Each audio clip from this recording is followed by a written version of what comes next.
good. Got nothing to complain about except the weather. Well, we're excited to be here with you because today is a topic that we have had requested, gosh, almost since the beginning. It's going to be a big show. It's all about the man under the black hat, my co-host, Jim Ross. This should be pretty fun, man. I thought I was your co-host, or I was your host. You're my co-host. I thought I was the host and you were I don't know. How about Shaka Khan? Shaka Khan. I'm excited. Wait, we can't do that yet. Oh yeah, that's the end. I forgot. They're all over the world right now. People are going, is that it? What the fuck? No, that's not it. We're excited to do this one. This is going to be a lot of fun. I think, if I'm honest with you though, I think JR is a little nervous. I got, people are after him on Twitter saying, "Oh, are you going to prepare a response to what Bruce is going to say?" I hope he's preparing now. Oh, really? Okay. A little cross litigation. I'm not mad at it. I got nothing to litigate. Well, I mean, I just thought it was funny that people were sort of like, are you going to prepare a response? It's like, damn, are we going to bury him? And I didn't know. Cause I've been friends with Jim Ross almost, at least 35, 36 years, maybe. Yes. Let's talk about that. When did you first meet Jim? I first met Jim like 1983. So however long that is, in Houston, Texas, when Jim was working for Mid-South Sports and the Cowboy Bill Watts, by God, the owner of Mid-South Sports. And Jim was doing the marketing, but Jim also had the task of being the host of Mid-South Wrestling, and that had been Boyd Pierce for a while. And what that really meant was, well, hello, everybody. Welcome to Mid-South Sports. My name is Jim Ross, and this is Cowboy Bill Watts, president of Mid-South Sports, and here's Bill. You go for an entire hour of the show. It's like, hey, everybody, thank you for joining us here. We'll see you next week right here on Mid-South Sports. Yeah, and that's not a knock on Jim. That's how his career started. It's just that Bill would talk a lot. A whole lot. Yeah, and about everything. So you guys had a somewhat similar start in the wrestling business. You both get in very, very early. You're sort of Paul Bosch's right-hand man and, take notes for him and work in the office and really just his right hand. And then that's sort of Jim's experience with Leroy McGurk. And then he moves on to the Cowboy. And then eventually you guys work together there. Is that how you first, like you're in Bosch's office and he's in Watts's office? That's when you guys first meet? Exactly. And Cowboy sent Jim down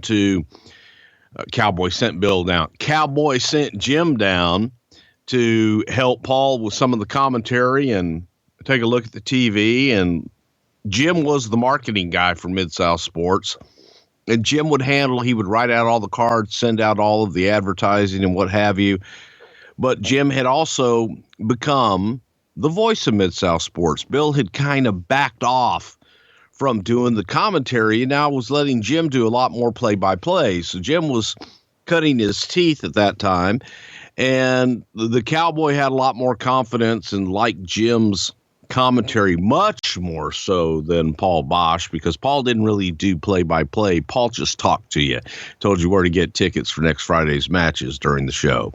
So the Cowboy would send Jim down to Houston to kind of help Paul and try to tell some stories in the middle of matches versus the ticket office at 1919 Carolina on the corner of Pearson, downtown Houston is open each day of the week, Monday through Friday from 9 a.m. till 4 p.m. Tickets and information are available during that time. Over and over. That's really the pitch. You've still got it memorized all these years later? Oh, you damn right. Wow. So let's talk about when I think a lot of our listeners first became familiar with Jim Ross when he works for Crockett. And we've talked about that briefly here on the show before, but famously, Bill Watts sells his territory to Jim Crockett Promotions. And I believe Jim Ross helped broker the deal. And there's been lots written and lots talked about that. I'm sure Jim will address it at some point on Grill and JR, but chat me up. What did you hear about that sale and the way that all went down? Because this is an interesting time in the business. Maybe even the reverse of what's happening now. Watts is getting out. Paul Bosch is getting out. It feels like a lot of the territories are being consolidated into one. Whereas these days, I think people would argue that the business is trying to expand and sort of go the other direction. but you weren't in the UWF or Bill Watts office at the time. And you certainly weren't working for Crockett at the time, but you were enough involved to know the players. Chat me up about how that deal went down and what the perception was about that deal.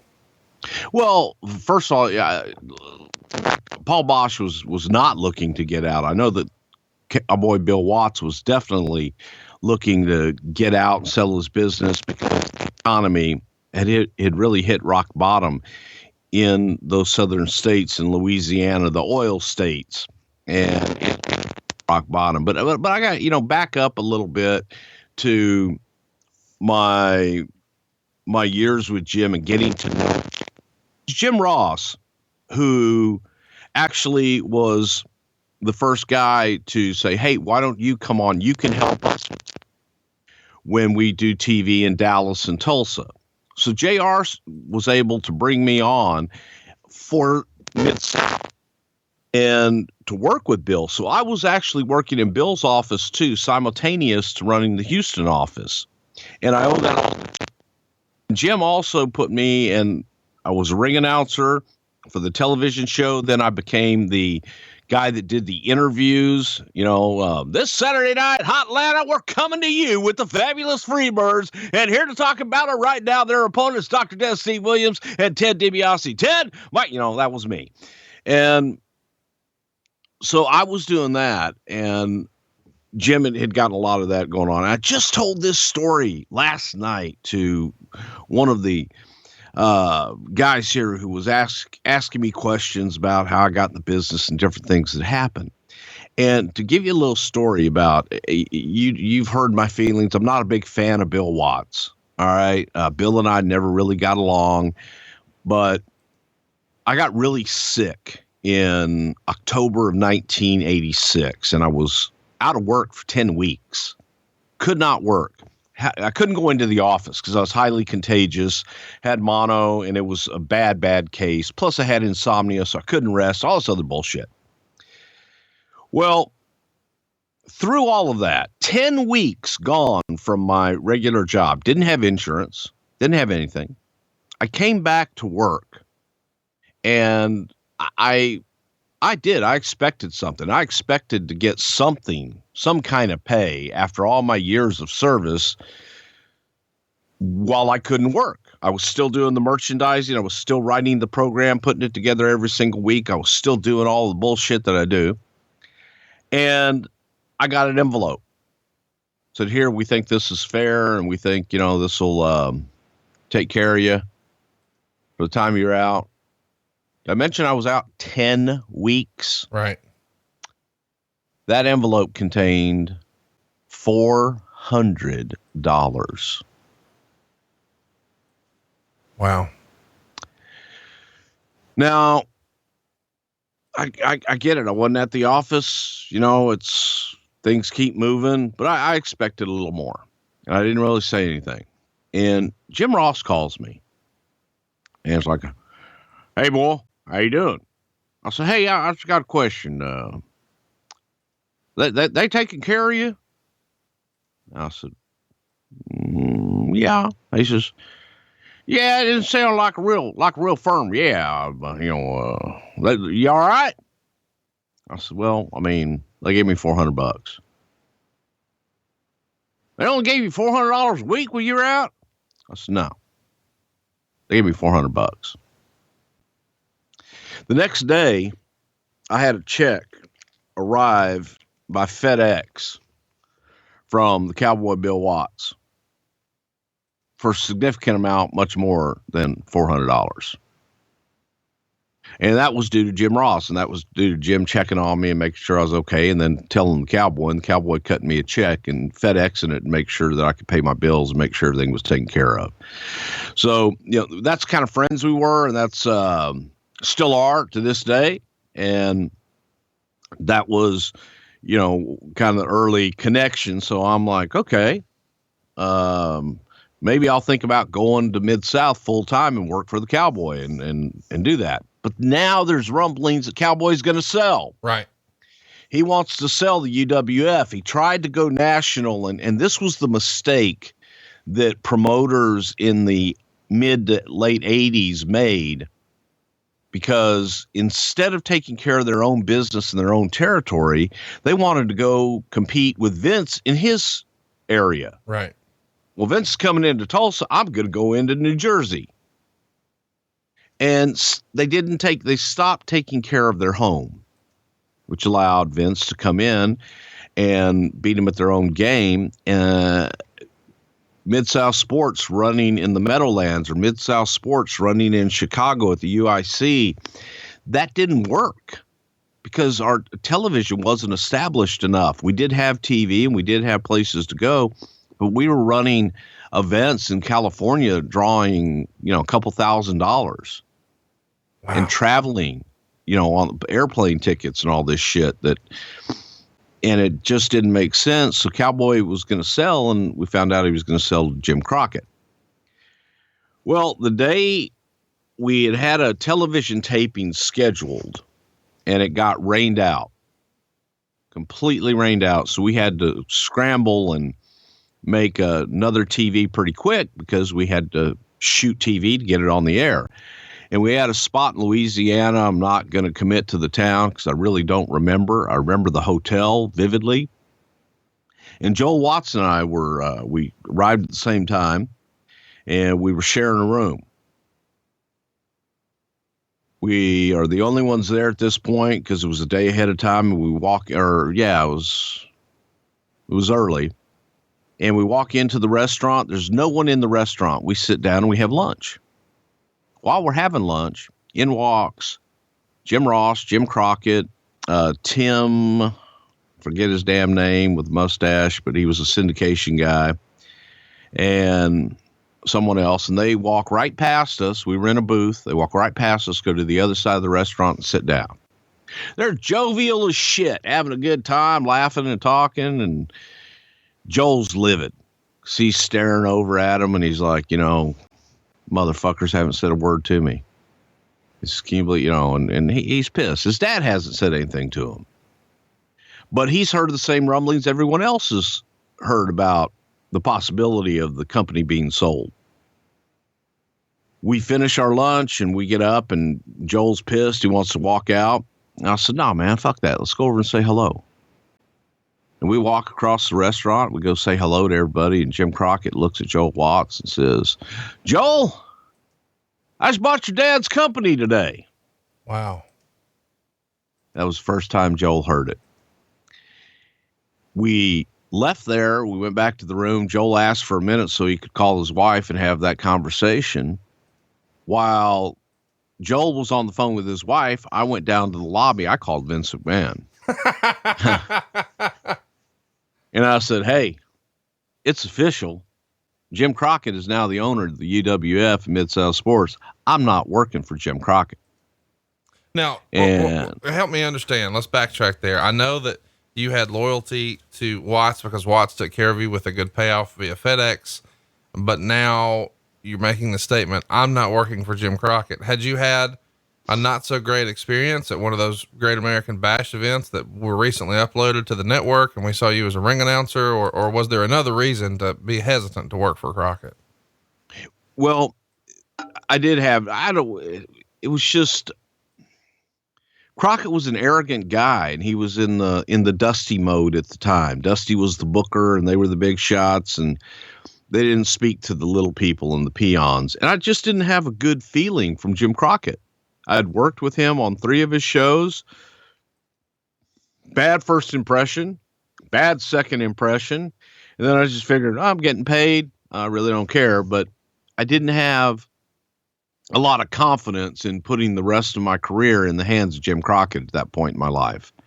And I had been speaking with Vince about coming up, but that was the nail in the coffin of even trying to continue to stay where I was, because look, I did have a relationship with Jim. I did have a relationship with the Cowboy. We were talking about moving me to Dallas when the office was going to move there, but I wasn't going to do it if Jim Crockett was going to be in charge of my destiny.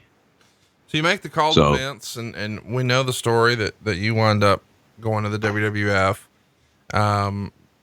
do you hear, sort of from anybody else, what they think about the way this sale was brokered? Because lots of people have an opinion about the way the sale went down. And a lot of people held sort of ill will towards Jim for being the guy who helped put it together. They did. And I don't know if it was ill will, but I know that it was Jim Ross that brokered the damn deal and actually finally got it to fruition to actually happen and take place. Where a lot of that comes from is myself, Eddie Gilbert, and Ken Mantell were in a hotel room, and we were writing that night's television. We were putting the finishing touches on it. I think we were doing 2, maybe 3, trying to get 3 shows out of it, maybe. But we had all the TV pretty much written, and we're going over it and seeing exactly what we're going to do that night. There weren't these big production meetings and all this other shit. It was just us, and then we'd go get with the talent when we got to TV. When there's a knock on the door, and it's Jim Ross and Jim Crockett, and they came in, and JR introduced Crockett to us, and yeah, we met earlier, and I've met you several times before and worked for you, but you don't know who I am, so fuck you. But anyway, they explained to us that, guys, the only thing that's going to change is the name on the check. That's it. Nothing else is going to change. The talent remains the same. Your guys' positions remain the same. The only thing changing is the name on the check. That's it. So continue with your TV. I'm sure it's going to be great, and have a good time. So we asked Crockett, are you going to be here tonight? No, I've got to go. I've got to move on and get back to Charlotte or wherever the hell he was going. So we go back to, okay, great. Well, shit. Because there was a little concern. There were some guys that had bad blood with Jim Crockett that we thought maybe he won't want around. So as we get into this thing, man, and we're still sitting there writing TV, and JR comes back by himself. And he says, yeah, let's just go with what you got for TV tonight. We started going over it. We get to, I think, the second or third match. And I believe it was Sam Houston. And JR said, yeah, goddamn. And we had an angle. I mean, it was an angle we were doing. Yeah, I don't know if he's going to stick around. I'm not sure he's long for this world. We want to invest a lot of TV time in him. And we look at each other, so thought nothing was going to change but the name on the check. Well, guys, it's one guy. I mean, some things are going to change. I mean, it's one guy. We ain't going to make or break it on Sam Houston. Okay, it's good enough. Then we get down to Sam's wife, Nicola. Yeah, Jimmy's got, I don't think we're going to continue to do business with Nicola either. I mean, you had to know that. I mean, damn guys, it's, they're married. We got down to someone else. And it was like, boys, I think we should probably rethink TV. And Ken Mantell was like going, well, Jim, why the fuck don't you just write this shit then? Because obviously we don't know who we have to work with. Right. No, y'all just keep doing what you're doing. We just got to make a few tweaks. And it was the most frustrating fucking meeting. And we went, and that was the last TV I did for Mid-South Sports, Universal Wrestling Federation, or whatever. And came back, and Paul Bosch did his whole thing with Vince, and I made my move, and I moved on, as Hank Snow would say. I think everybody knows the story that eventually Bill Watts would wind up in WCW of all places. And when he resigns as the executive vice president, that's going to directly affect Jim Ross. That goes down in early February of 93. And Meltzer would write, Jim Ross, whose official title had been vice president in charge of television, took the biggest fall of anyone. Ross will be removed as a personality from all TBS shows effective March 1st and will no longer be part of the announcing team on clashes and pay-per-views. And his final major assignment will be February 21st, Super Brawl 3 in Asheville, and the March 7th pay-per-view air date of the January 4th Tokyo Dome card. Ross had been the lead announcer on every Clash since the series began in '88 and been a part of every announcing team for every pay-per-view in company history in addition to being voted the announcer of the year in the Wrestling Observer newsletter poll by a wide margin for the past 5 years. So like he has to be the assistant manager of Sonic. Fucking A. All right. So when he sees Watts take the tumble, I think a lot of people, fair or not, think that, well, JR's not going to like this. And the new powers that be don't want him in a quote unquote power position. So he's no longer doing the thing he enjoys the most. And Jim and I just recently talked about this on Grill and JR. You can check it out. It was our first episode together where we talked about this jump. But when the news, the rumor and innuendo, telephone, telegram, telewrestler, when it makes its way to you that, hey, JR is not calling TV anymore, how's that received? Well, I don't think that I heard it, rumor wise. I think the first time that I actually heard it was from Jim himself. It's funny you say that because he wrote, I needed to be back where I felt like I belonged. And that's on air calling matches and helping the talent get over. I knew that with Eric Bischoff in charge, WCW wasn't going to allow me to do that. So I rang my old friend from Mid-South, Bruce Prichard. When Bruce first came on the scene, Cowboy didn't like him and didn't want him in the company. Bruce and I got along great. So through Cowboy, even though he was wary, I hired Bruce to do the syndication interviews after the Sunday night Tulsa shows. And he talks about the fact that you helped arrange a meeting with Vince McMahon on March 9th, 1993. They met at a television taping there in Georgia, and they were sort of off to the races after that. But even now, when JR found out that we were going to be talking about his career this week on Something to Wrestle, he's like, hey, I hope you're going to be my defense attorney, in a joking manner. And then said, I love Bruce. He got me started with the WWF, and he's no credit to you with that all these years later. How did you explain, or how did you sell Vince on the value of Jim, or was he already a fan of Jim? He was not a fan of Jim. And what he was not a fan of was this guy's a 5-time All-American, this, and he's that. And he wasn't a big fan of we created characters, and Jim was into reality, and Jim was into, if they were a football player or shoot wrestler, then that's what he exploited, but that's the world he came from. Okay. And that was, Cowboy was into that. So we're real, they're fake. But Jim called, I'll never forget taking the call, man, because we were downstairs in the training room, Vince, Pat, and I, we used to go into the office, but we'd have to hide so that people couldn't find us.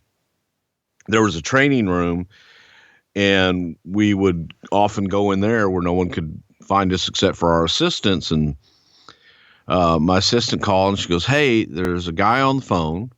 I think I know who he is. I think I've heard his name before, Jim Ross. He was trying to get a hold of you. And I said, well, put him through, because there was another little room right next to where we were. I said, yeah, send him down here. And I talked to him, and he explained to me what had happened. I said, okay, let me see what the temperature is here. I'll give you a call back. So I walked back into the room, and I said, hey, that was Jim Ross.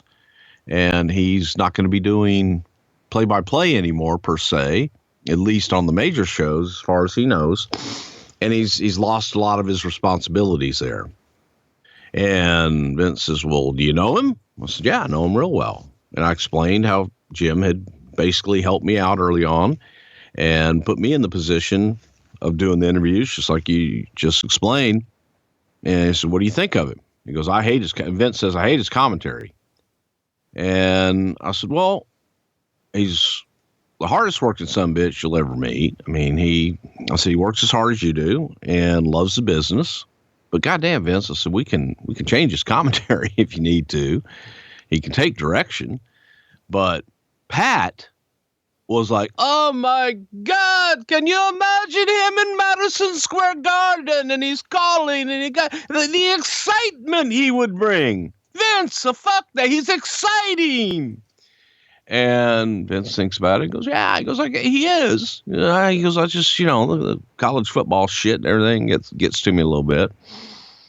But He's like, fuck it, man. And he started talking about Don Meredith and how beloved Don Meredith was in New York because he was from Texas and he had that Southern accent.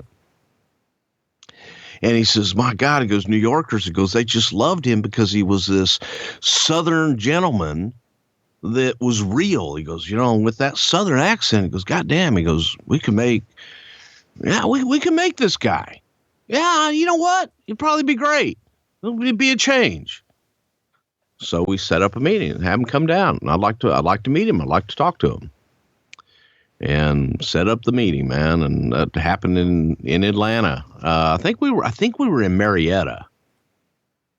Yeah, he says that when he got to the building, he recognizes his old friend Jerry Briscoe, and he says, "Hey, are you here to talk to Vince?" And Vince makes it a point to not only greet him, but come out back and talk with him. And he spends the majority of the television taping, instead of going over what's happening inside the arena, just catching up with Jim, asking questions about his business philosophy and how he got started and what value he thought he could bring. And that's where they first discuss the radio show. And very quickly, they make a deal, and it looks like he's going to be coming to work. And he finds out when he gets back in his car and is ready to head home, well, not everybody was tickled that he was there.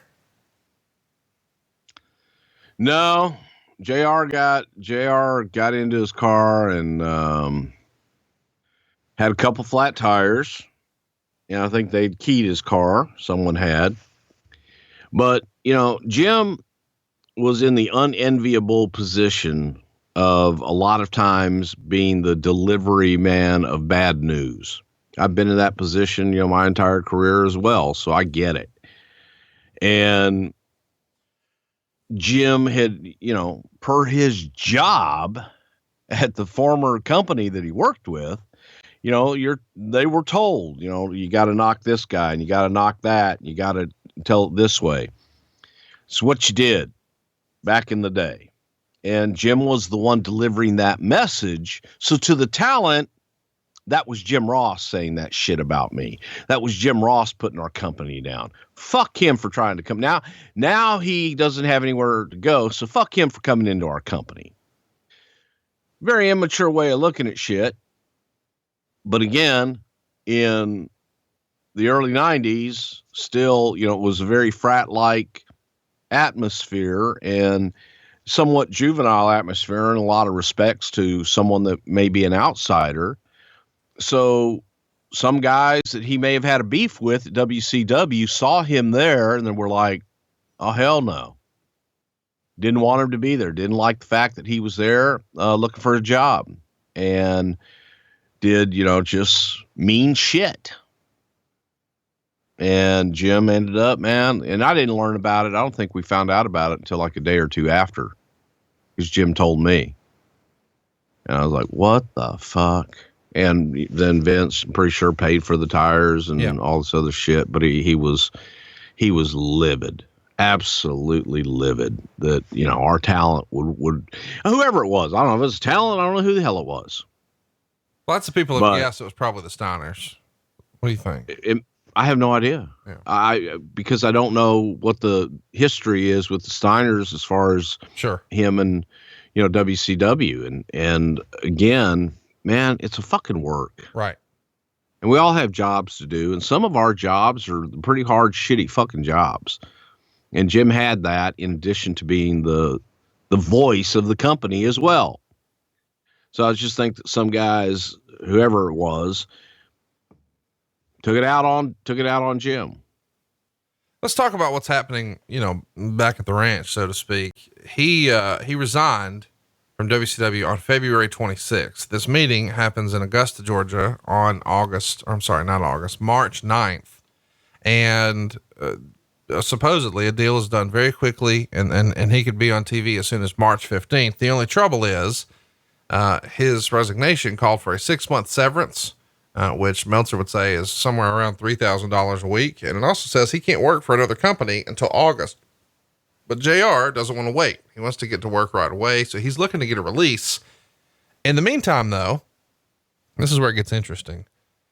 he hosts a radio show in Atlanta. It's actually one of the oldest stations in the country and a very powerful station. Obviously Atlanta is a major market here in the United States, but that station is a 50,000 watt station. Of course, we're talking about WSB. I think it dates back to like the 20s. So certainly one of the oldest radio stations, a heritage station, if you will. And he decides to go on that show and effectively make it WWF radio. And it becomes all about Wrestlemania. And obviously there's a lot of folks in WCW who are not excited about that. And what better way to kick it off than to talk about Wrestlemania and have Vince McMahon as a guest. So we're in WCW's backyard on one of the most powerful stations in the country with a guy that most of the listeners associate with WCW, and it's all about the competition. Boy, Vince McMahon had to eat that idea up, did he not? Absolutely. It's an opportunity to be on, the syndicated show that Jim was on. It had some pretty good reach.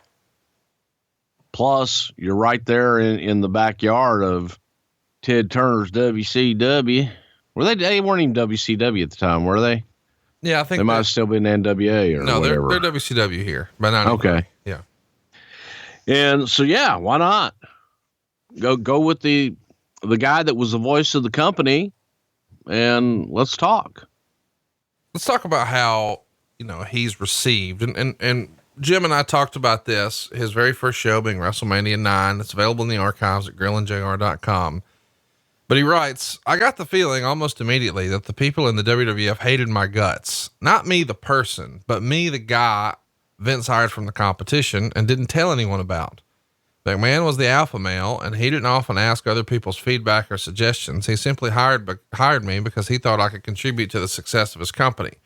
What that meant on the ground was some people in production and television were reluctant to open up and didn't want to lower their guard. And trust me, I was a WCW guy to them, coming to take their spot. That's sort of Jim's assessment. Now he does say the biggest exception to this rule is Gorilla Monsoon, who he thought, treated him with the most class he's been treated with in professional wrestling, but he didn't feel the warm and fuzzies from everybody else. Does that sound about right to you? I would say that Jim probably had that perception, yes. And I would also say that not everyone was overly excited to see Jim. It's kind of like Eric Bischoff. When Eric Bischoff first came over, people looked at him as the devil. Sure. Because of all the things that he had said publicly about the company and wanting to put us out of business, that was affecting our livelihoods. Jim was in that same position coming over because he had been branded for so long with that WCW NWA brand and Cowboy Bill Watts and that same, bulldogged bullshit that people who had known Jim. And here's the other thing about Jim. If you don't know Jim, Jim comes across gruff and angry and a sourpuss. Accurate. You got to get to know Jim to get the fun Jim that it's like, okay, now I get it. We're going to go out and have a few drinks, have some fun. It's funny you say that because off air, you and I talked earlier this week and you said, hey, I thought we were doing SummerSlam. And I said, nah, I want to do that in August. We just got ahead on some of the research, but I want to do Jim Ross this week.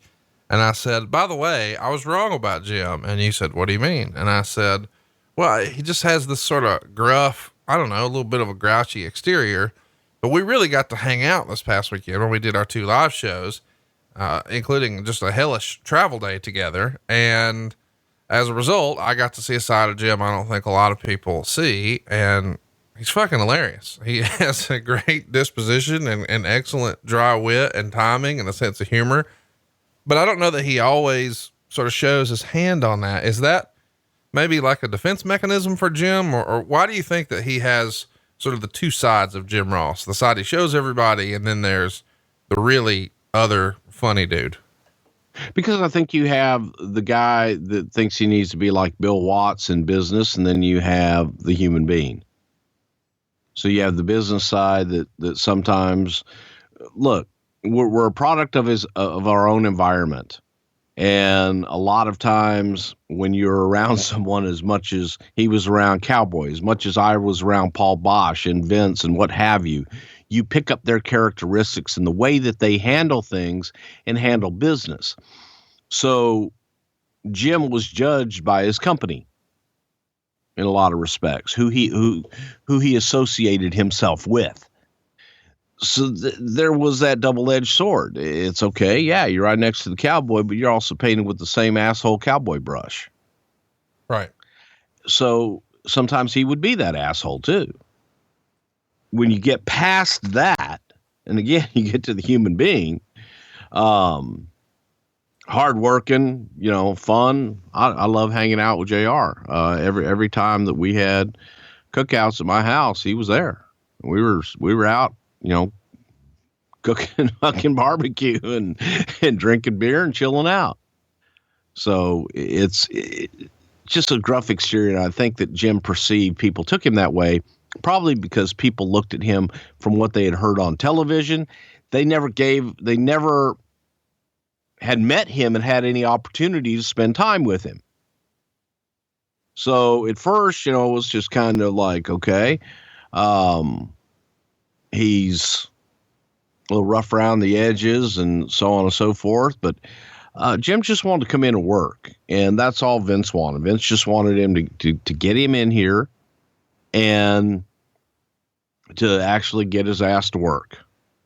The talent, I know there was talent that were definitely against him, from the standpoint of people like Undertaker, Randy Savage, who, Taker says, that motherfucker brings up my goddamn, college basketball. I'm going to kill him. I'm the Undertaker. I don't want to, because Jim would do that. He would talk about Norman the Lunatic or whatever the fuck his name was, and then bring up his past. Well, really, he's this highly educated. No, he was Norman the fucking Lunatic. Let him be Norman the Lunatic.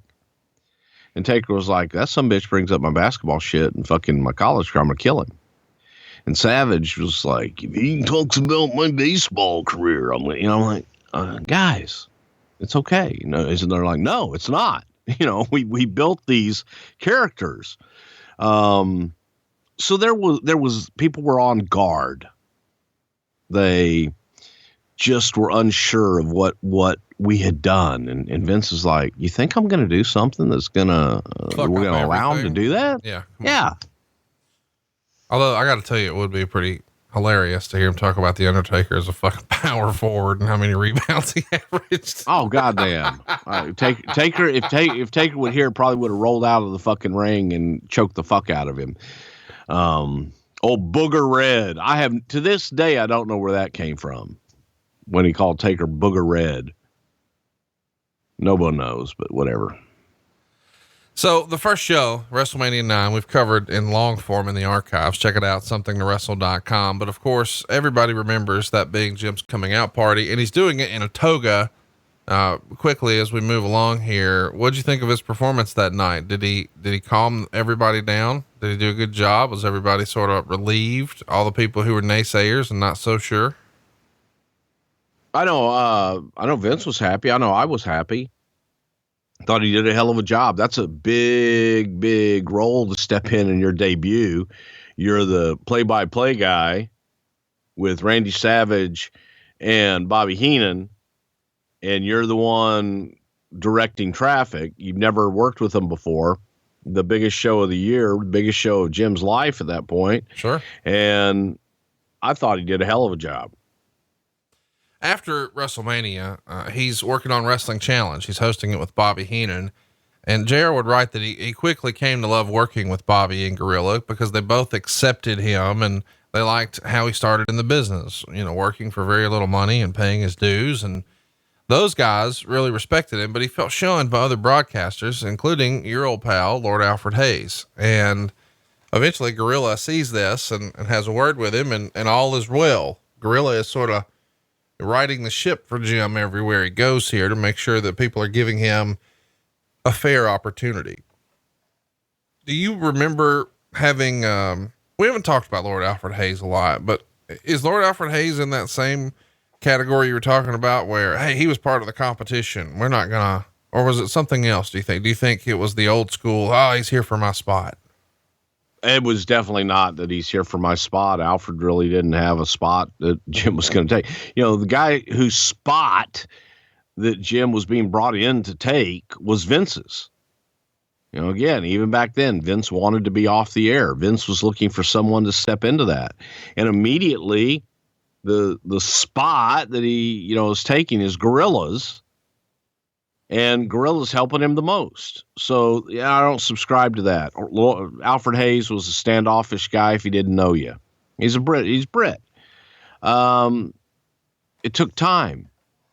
And I think that, again, we are in such a public forum, and especially like with this podcast, with things that you say when it is taken out of context, or when someone takes it, just the words you said, I hate so-and-so when they do this.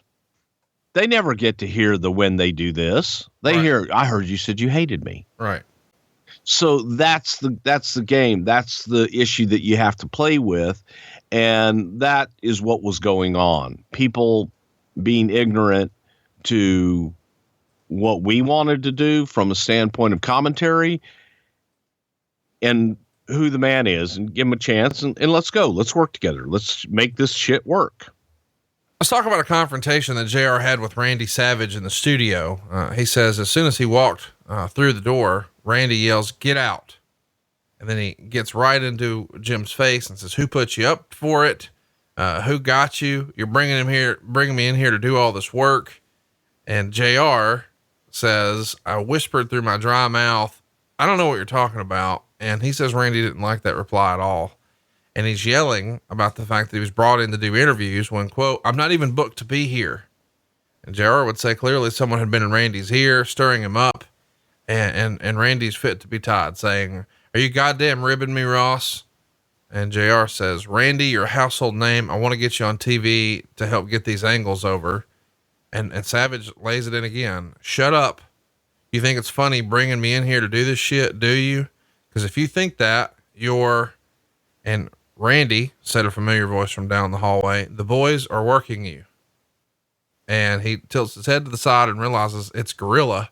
And Randy continues, "This asshole brings me in here to do these promos because he thinks it's funny to have the Macho Man come in to do promos." And Gorilla says, "Jim's just doing his job. It's the boys who are ribbing you." There for a minute though, Randy was sort of concerned that this is going to be a situation to the point where eventually Gorilla has to say, "Let him go." I mean, he's grabbing him by the collar and the whole deal, and fingers are in his face and veins are popping out of his neck. This is a weird deal for JR, I'm sure. And not a lot of people have seen this side of the Macho Man, certainly not in a studio. What was it about Jim that just made him a heat-seeking magnet, even with someone like Randy Savage? Because I think that Jim is the type person. Jim will tell you about himself and tell you how great he's doing. And Jim will tell you all the different things that he's doing. And I'm making this change and I'm doing this, and I'm doing that. So he'll want the credit. He'll take the credit. And then when it affects something and someone comes back, so, "Well, who did that?" "Well, it's Jim Ross."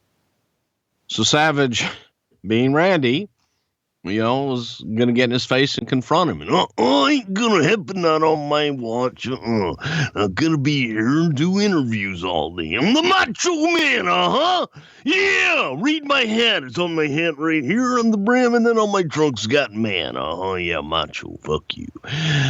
So, and Jim being the new guy, Jim's just trying to do his job, doesn't know a lot of the personalities and sometimes how some guys are handled with kid gloves and what have you. He's doing what he was told to do, trying to get through it. And some of the talent were like, "What the fuck is he doing trying to tell me what to do? I'm the Macho Man." And you have to go through those waters to get in the deep end and swim. And if you can get out there and swim, then you're good to go. But if you don't get eaten along the way, then you're kind of fucked. He talks about a conversation he had with Pat Patterson where Pat was checking on him one day. "Are you fitting in okay?" Pat asked. And JR's trying to be diplomatic and says, "It's been quite the journey, Pat. But some days I go to lunch and people won't sit with me. Others won't even say hello back if I try to talk to them." And Pat says, "Fuck them. You're here with us now." And now JR feels like, okay, Pat's really checking on me. Let me run this past him. Quote, and Vince has been hinting at me becoming a character too, and I'm not so sure how to handle that one. And Pat smiles and says, that's something with Vince that I'm not keen on. Everybody has to be a character. You have to be a policeman, a garbage man, whatever. And Jim says he wants me to wear a cowboy hat. And Pat advises he's not going to let it go. You know, if he sees you in a cowboy hat, you're going to be in a cowboy hat. And JR defiantly says, I don't think so. And Pat laughs, shakes his head and says, we'll see. And of course we know he gets the cowboy hat. Talk to me about the cowboy hat. Now it's a trademark and it's made him a lot of money and it wound up being the right call, but he was certainly resistant at first. When did you first hear they wanted to put Jim Ross in a cowboy hat? Well, it goes back to the whole Don Meredith story I was telling you at the very beginning of how Vince viewed Jim. And the idea behind it was with that voice that people who were hearing JR, Stone Cold, and by God, you know, and he's talking like this, and he's getting excited, and he's got that southern drawl, and that when you hear that voice in your head, you picture something. We all do. Before you meet someone, you speak to them on the phone or you hear them on the radio, but you've never really seen them. You create a mental picture of what they look like, and you have a mental picture. In Vince's head, when he heard JR, he saw him in a cowboy hat. Don Meredith wore a cowboy hat. And again, he would go back to that people in New York, when they would go to meet Don Meredith they would get cowboy hats because Don Meredith wore a goddamn cowboy hat. And he heard in JR's voice that, you know, I see you in a cowboy hat, Jim. I think that would present a more honest picture of you for what I'm hearing on the screen. And Jim just thought it was, they want to put a cowboy hat on me to make me look silly. No, this wasn't a fucking rib. This wasn't, nobody wanting him to look silly, wanting him to be Jim Ross. I can identify with Jim Ross because he's wearing that goddamn cowboy hat, and that matches that voice and it matches that intensity. You know, those people down south, by God, that's what he was trying to do. Jim thought he was trying to make fun of him. And that's all Jim saw. And Jim couldn't see through the bullshit because so many people, you know, he wasn't embraced and hugged and, oh, yay, Jim's here. Come on in, buddy. I know that you said our company is a piece of shit and that we're all a bunch of goose in Hollywood and nobody here works hard and you're, you know, forget about all those things you said. Some people can't do. And now Vince is trying to make him, to the audience, make him different than what he was on WCW, but also make it more of an honest character with the cowboy hat to kind of fit what's coming out of his mouth. Now, you and I both have Southern accents. There's an entire half of the country that speaks correctly like we do. And then you got these damn people up in Connecticut and New York City that have funny accents, or Minnesota or whatever, or Canada, that they talk funny. Okay. We all have our accents. So everybody speaks how they speak. But when you're in the bubble of New York or the bubble of Connecticut, where I don't know, man. It just, Jim thought people were making fun of him, and it was completely the opposite. Vince wanted to make him a character. Vince wanted him to stand out and create something, and Jim fought it because he thought he was trying to make fun of him. And that was never, ever, ever, ever the case. And then once Jim got the hat on him, and people started recognizing him out in public, you can't sandblast that motherfucker off his head now. So I'm just saying, I think it worked. I think it worked too. But For whatever reason, Vince is still not sold on JR on commentary. He works Wrestlemania 9, then the King of the Ring pay-per-view. But after that, Vince is back on TV, and in Jim's words, I went back to the bench. I went from debuting at WrestleMania to doing some international voiceovers and grunt work and booking the syndicated promos and the talent that went with them. I watched the shows and heard the commentary and wondered what Vince had in store for me, but I began to judge myself harshly. Was it my look, my accent, or maybe I wasn't talented enough? What do you think? Why did Vince maybe second guess himself and put himself back on TV and take JR off after just 2 pay-per-views? I just think it was a feeling out period, and was trying to figure out what he wanted to do with Jim and how he was going to fit in. Plus, it was Jim's resistance to try the things that Vince was throwing at him. It's like, well, Vince is saying, look, if he's not going to wear a cowboy hat, if he's not going to change some of the style of his commentary, maybe we made a bad choice here. I don't want the Jim Ross from WCW telling me how many times Dr. Death beat somebody in the 4th round of the fucking goddamn OU football game in 1982. I don't give a shit. I want him to tell stories. And if he's going to be resistant to telling stories, if he's going to be resistant to how we would like to present him, then I'm at a loss as to how to present him. And it wasn't fitting what he saw for Jim. So I was like, okay, maybe, international, that may be a better place for him. Who knows? Well, this is obviously a stressful time in his life. He's nervous about his job. He's pitched Vince on doing, radio WWF, and he's going to have some opportunities to call SummerSlam and Survivor Series with Gorilla Monsoon, even the Royal Rumble. All of those pay-per-views would be available on radio WWF. So, it's something, but it's not what he wanted. And eventually some more bad news. He writes that he's having a conversation with you, and he told you, the doctor said I have Lyme's disease. And then you asked, Lyme's disease, don't you get that from licking rocks? And JR said, I don't think so, Bruce. The first attack. Well, I think the motherfucker was out licking rocks in the back is what I think still to this day, but go ahead. Jim and Wright. He was a lock ricker. He was a lock ricker.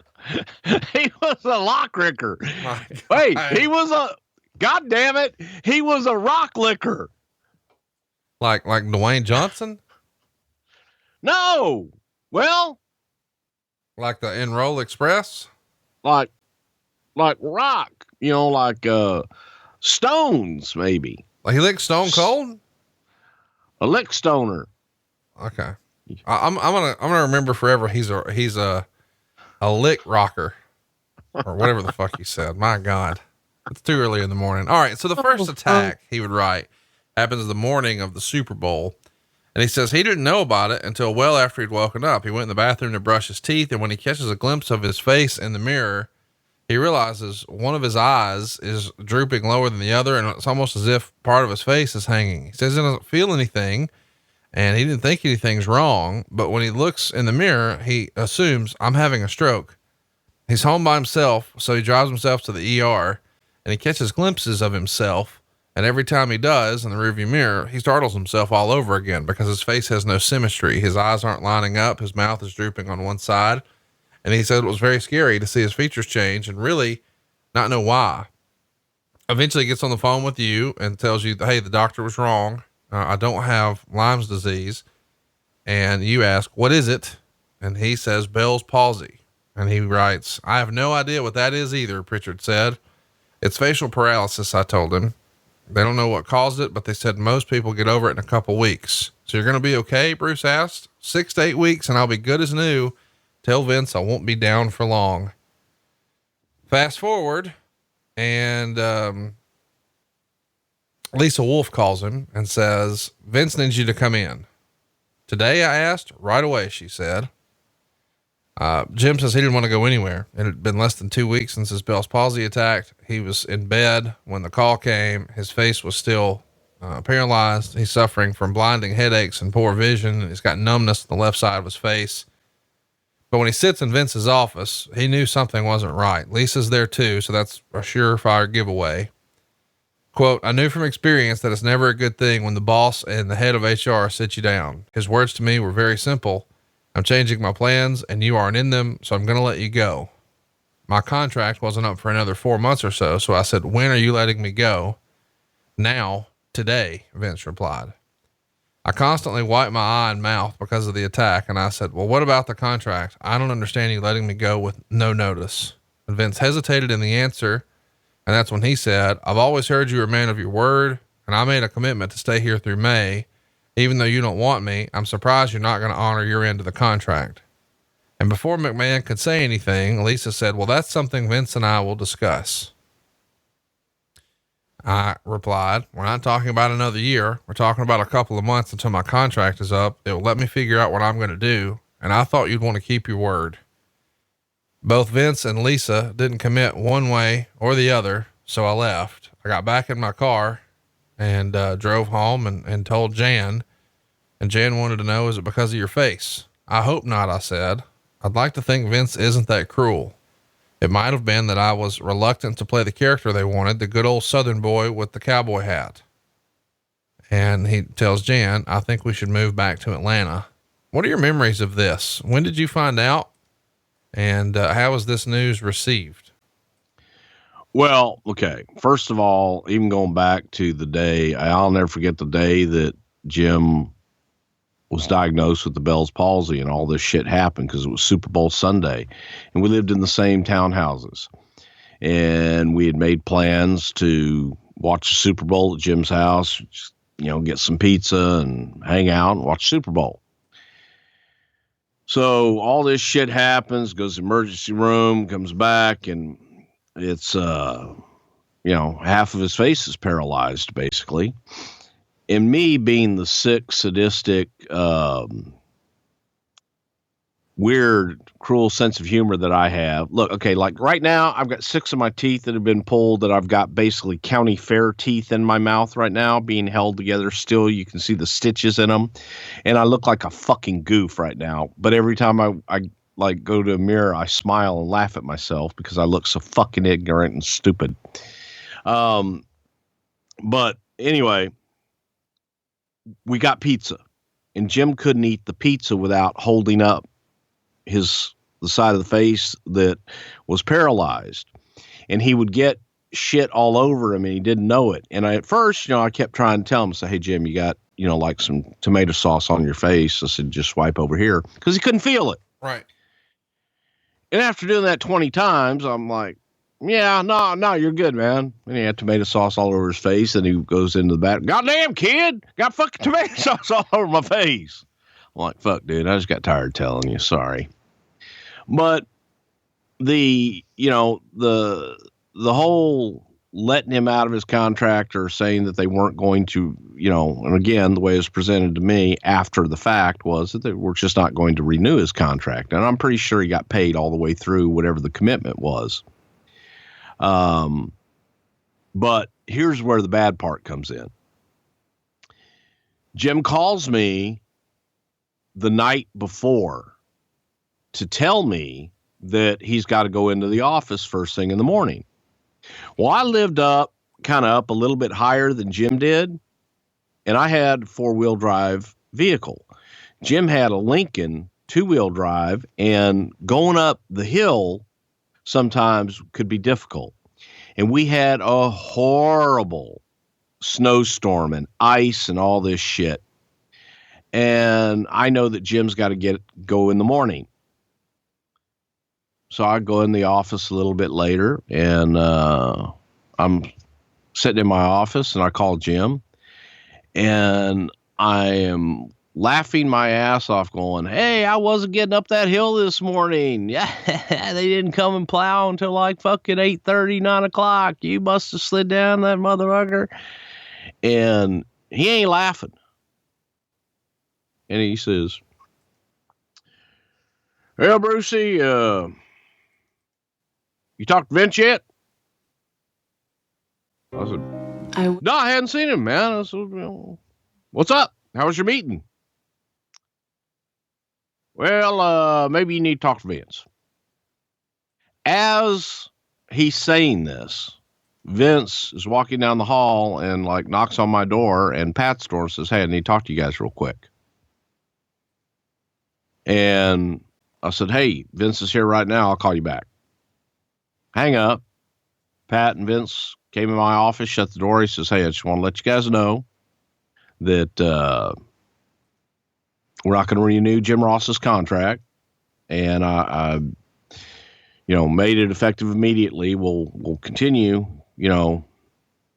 paying him. I think he has a couple months left on it, whatever it is, but we're not going to be using him going forward." And I'm just staring at him. He goes, "What?" I said, "I just fucking got off the phone with him busting his balls about trying to get up the icy fucking ramp at the townhouse." And he says, "Ask me if I talked to you." I said, "Do you think you could have given me a fucking heads up?" And he says, "Bruce, if I'd done that, then you would have known. And then when he asked you, well, you knew, you would have had to lie to him, or I didn't want to put you in that position. And you would have been weird around him and everything else." I said, "Well, it's kind of fucking weird and shitty that I'm calling him and fucking with him about getting up a hill and he's been fired." He said, "I didn't fire him, just not renewing his contract." And I called Jim back. I said, "Man, I'm sorry, I didn't know." He says, "Yeah, right. Sure you didn't." Because Pat and I knew everything, of course, yeah. And that, Vince was very particular about protecting us.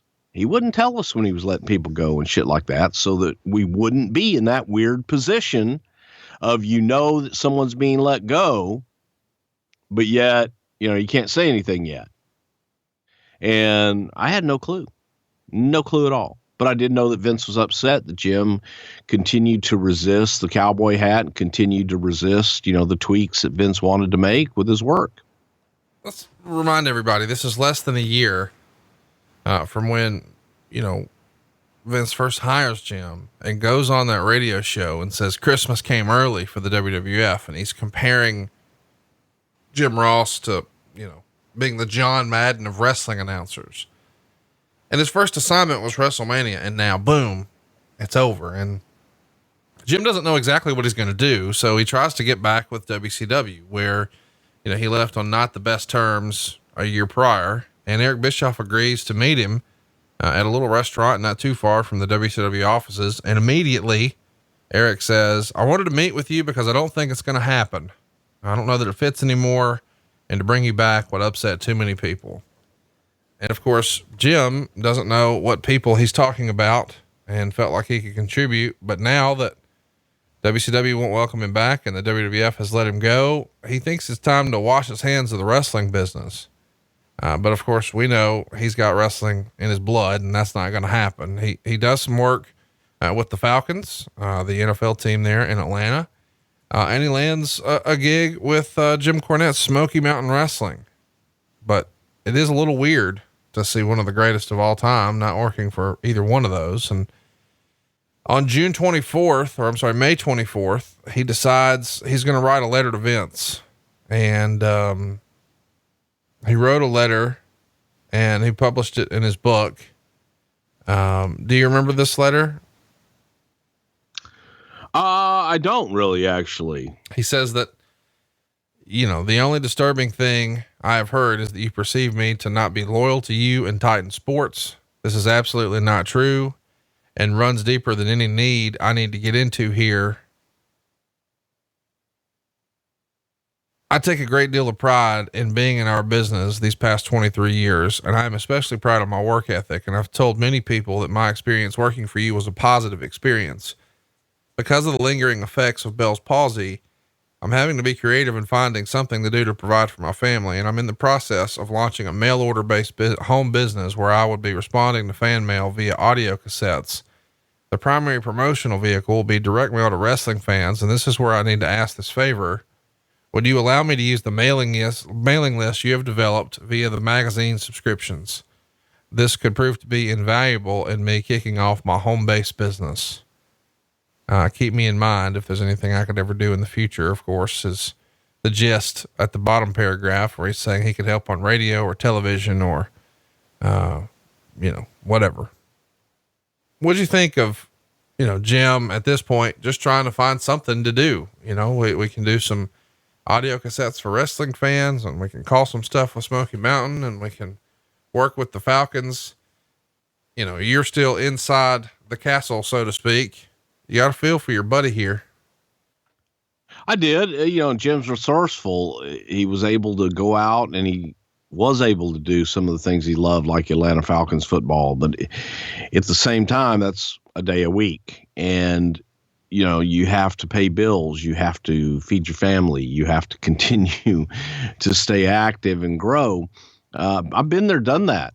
You got to reinvent yourself sometimes. And that's what Jim was looking to do, to find any avenue that was going to create some income for him and create an opportunity for him to continue to be at least attached to the wrestling business. And I think that at some point in some of this, when in the thing you just talked about being labeled as disloyal, I think that there was some people, and I don't even know who, but I know there was the reputation, and I know that there was the, fair or not, that Jim was friendly with Dave Meltzer and Wade Keller and those guys, and that maybe he was feeding him information, especially based on the cowboy hat stuff, when very few people knew about that.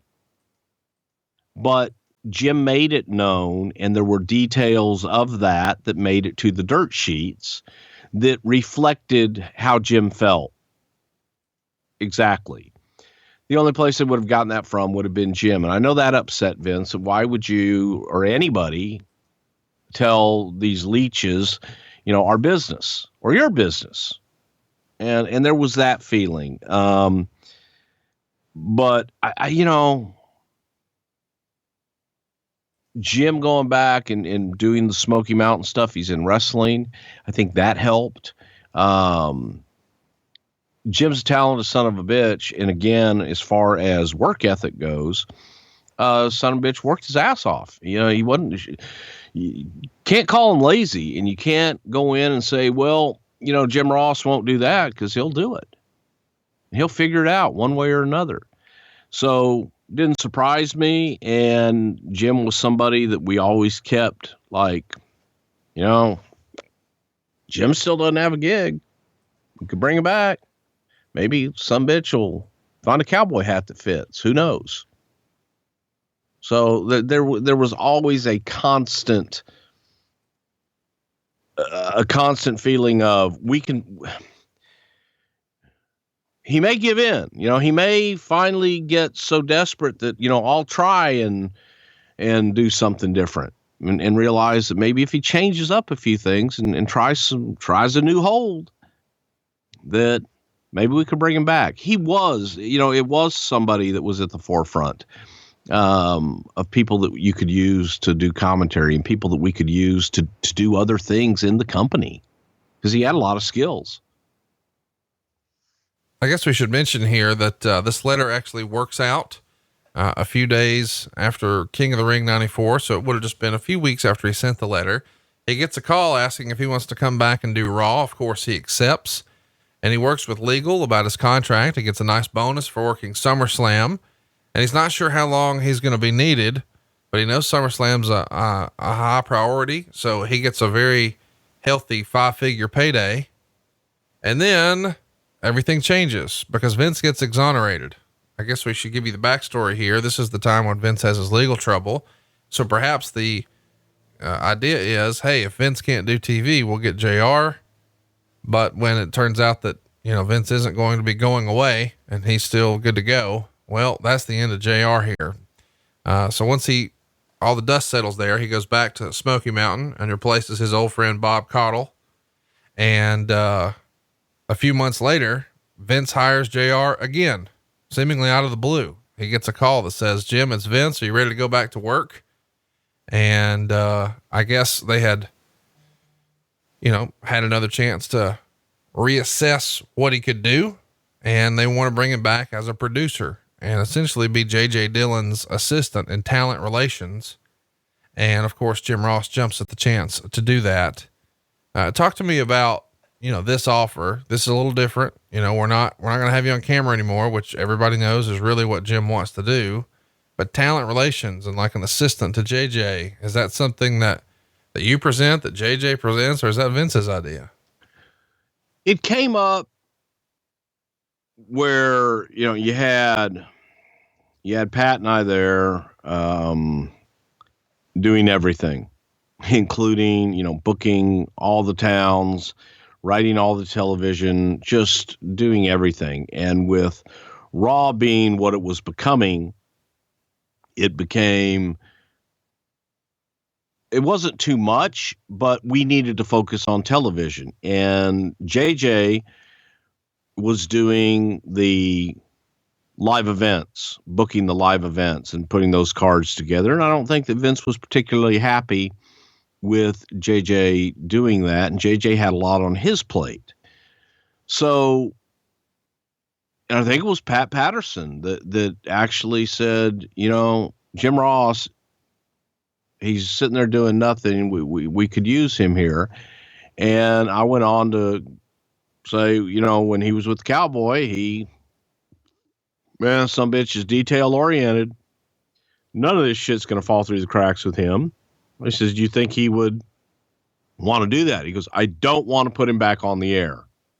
However, his instincts are good. Maybe we could use him as a producer and what have you. And Jim came and met with Vince at Vince's house. We were there, and we didn't meet with Jim, just said hello, and he went and met with Vince, and that was that. Vince came out and said, you guys are done having a look at the live event bookings night tonight. And good God, it was like Christmas for us. Because yes, thank you, Jesus. So Jim came back to book the live events, the house shows, and to work with TV and produce, as he said, the commentators and the color guys, and try to help TV just tell better stories. It is fascinating that he's, helping produce TV where he is even producing some of the announcers, which is kind of fun. And one of those announcers he's producing is Vince McMahon. Talk about role reversal from what we know years later. But Vince is pretty happy with Jim in this regard and encourages him to ride with Vince McMahon. He says, hey, come ride with me.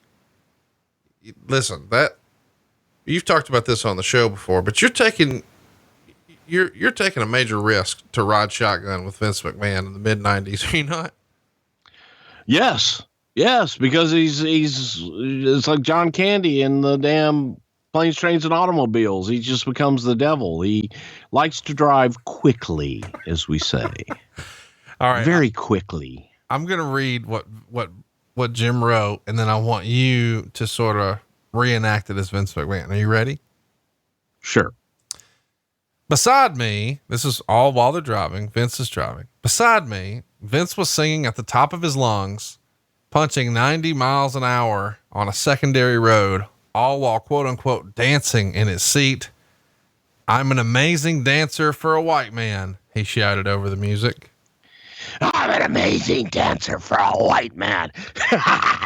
Yeah. Well, he is. He's a great dancer. He's a good dancer. Oh my God. That is the funniest fucking thing ever. I'm an amazing. By the way, I'm a very good dancer. Yeah. Good singer too.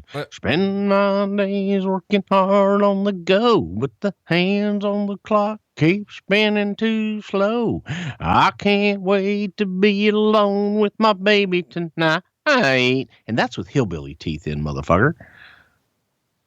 Okay. Sorry. Nothing against hillbillies. It's just my fucking teeth are all fucked up. These traveling with Vince stories are the highlight of Jim's book, Slobber Knocker, which is available now on Amazon, by the way. And I think his new book, Under the Black Hat, is available for pre-order too. And it's like top of the charts. So check out Slobber Knocker and Under the Black Hat, which comes out next year around Wrestlemania time. Imagine that. So another great Vince story. I thought I heard something in the trunk. My first thought was they've put longtime employee Howard Finkel in the trunk as a rib. Is it the car? I asked.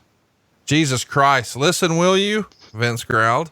I closed my eyes and listened as hard as I've ever listened to anything in my life. Here it is, he said, and he began to fart.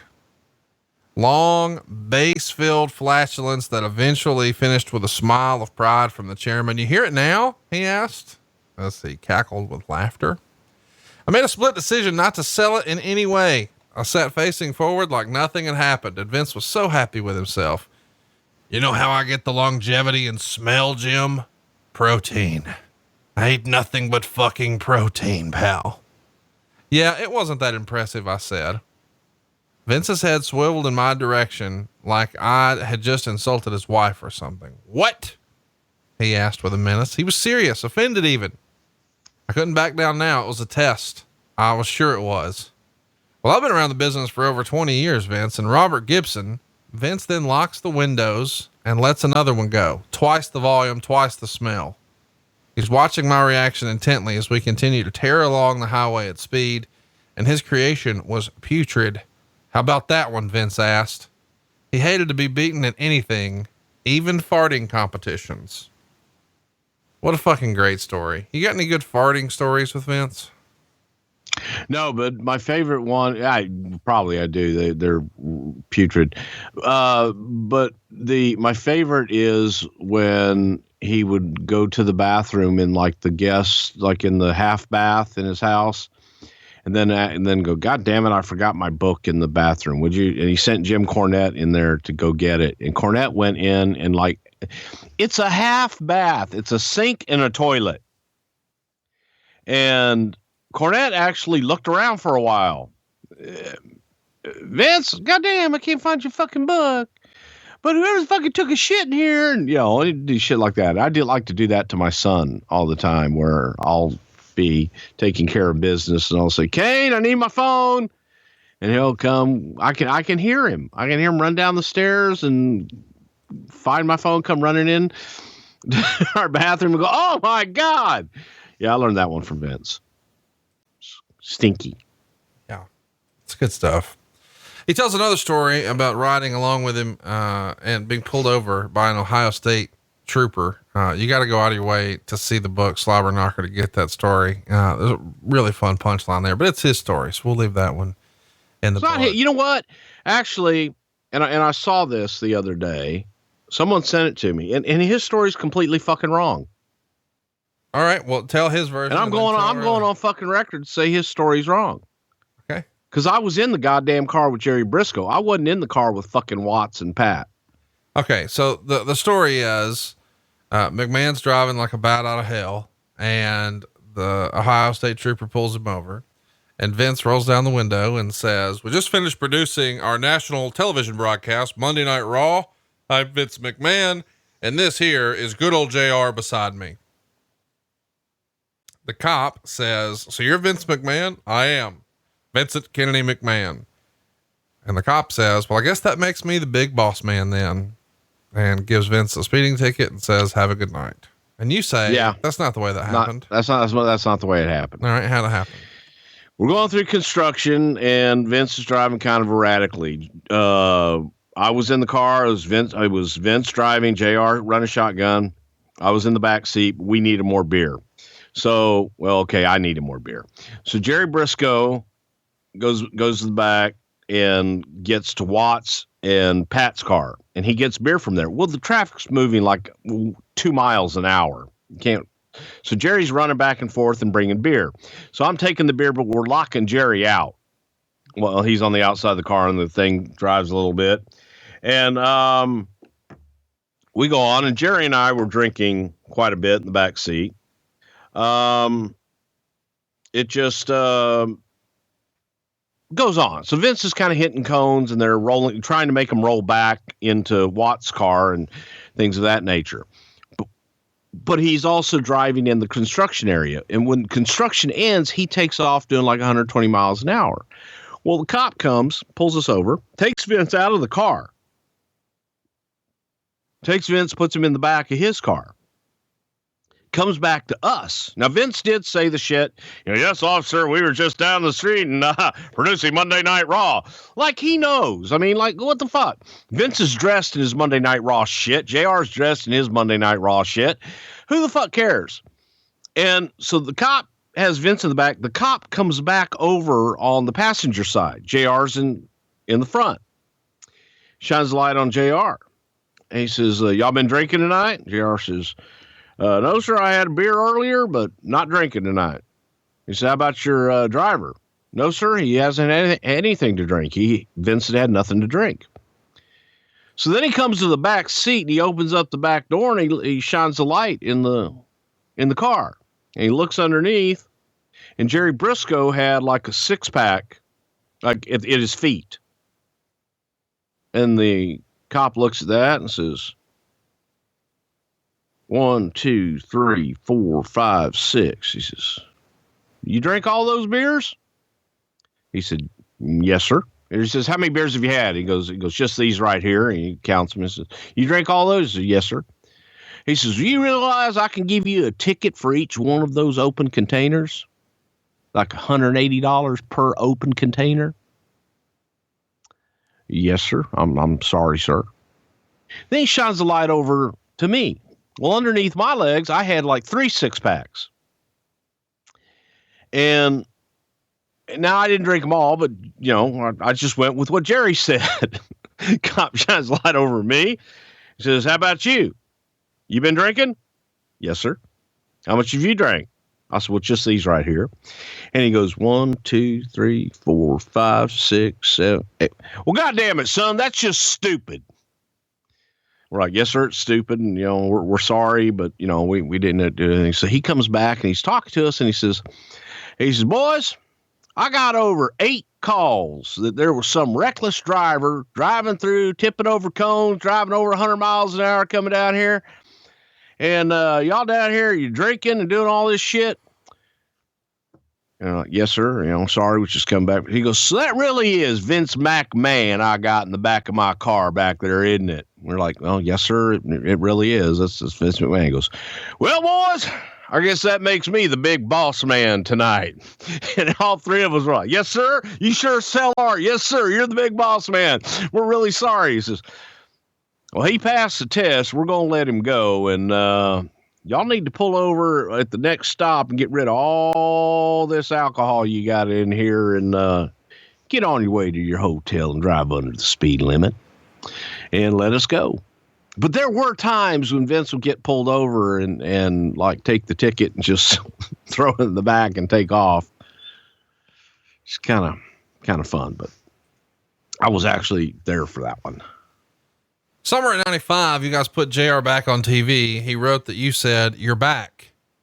And Jim asked, back where? And you replied, on commentary. Jim says, and just like that, with no explanation, fanfare, reason, or logic, I was back out there with both Vince and Jerry Lawler. The WWF were moving their commentators around, trying to get the right mix across the shows, and my name came up. Vince gave me the nod. So JR is now part of a 3-man booth with Jerry and Vince. What do you remember about this after being sort of behind the scenes all of a sudden? What's old is new again. Yeah. Just trying to mix it up and trying to, I make fun of Vince's commentary style. I made fun of it then because it would be, oh my, and then from there, what a maneuver. And with Raw and just with Lawler and Vince had great chemistry, and it was a way to add kind of that Bruno element almost for Lawler, so that you only needed Lawler for the comedic relief and Jerry to get his lines in there, but we needed something with a little more meat for the color.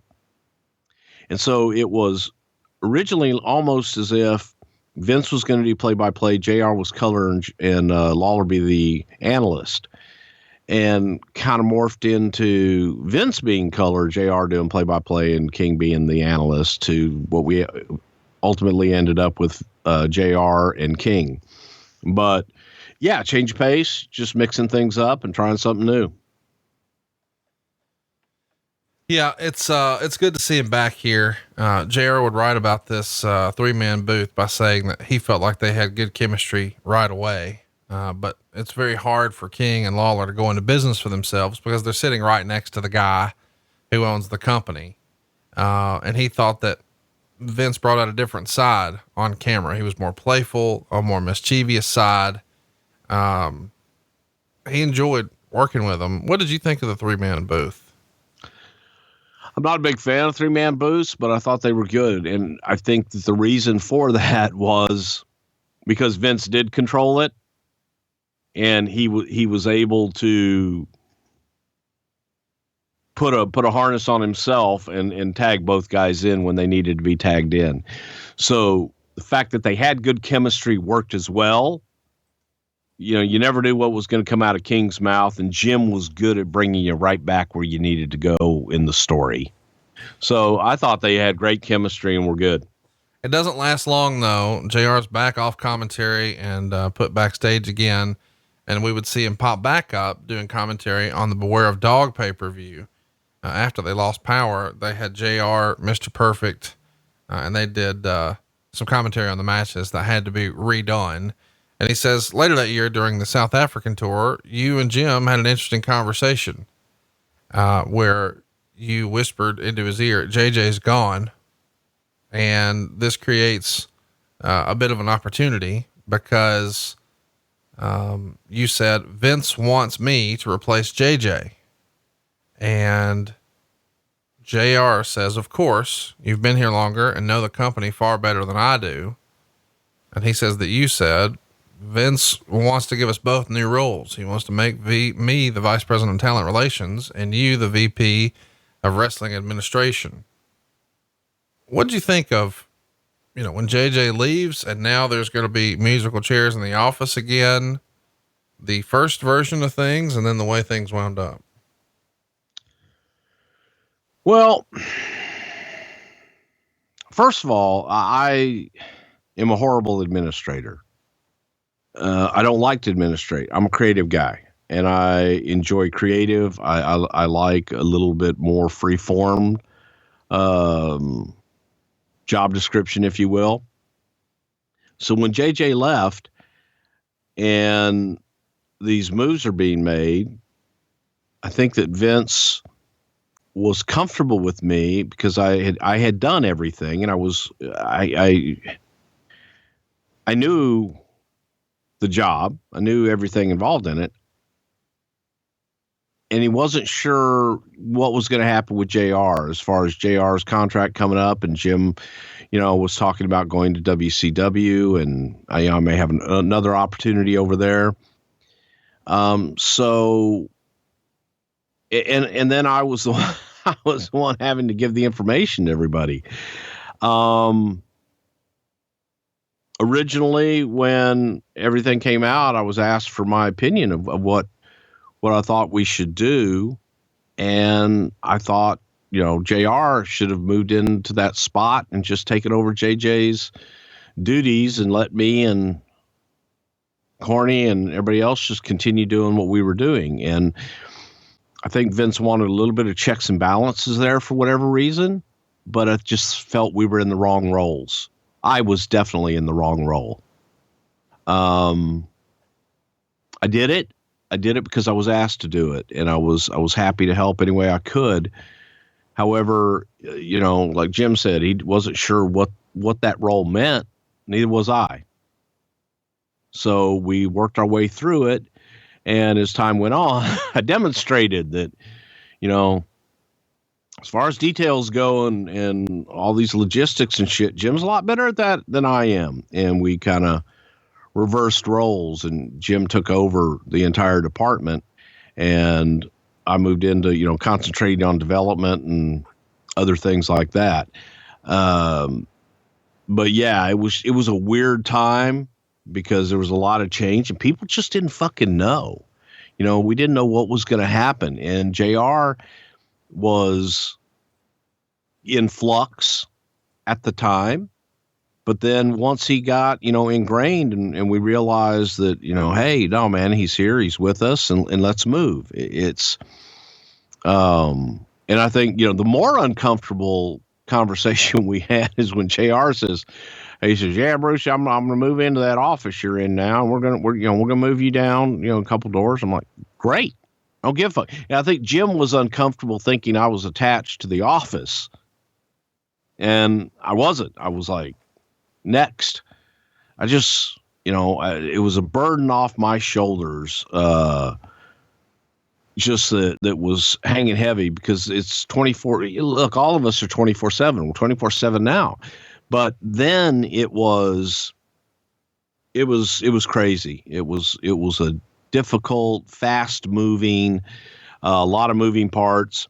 Vince and I still did, even when JR took over, Vince and I still would do a lot of the preliminary talent stuff. But Jim was just much better at the role than I ever could have been. And I think, I dare say that as far as that role in talent relations, Jim was probably, the best at that over the years. JJ was good. Pat was good.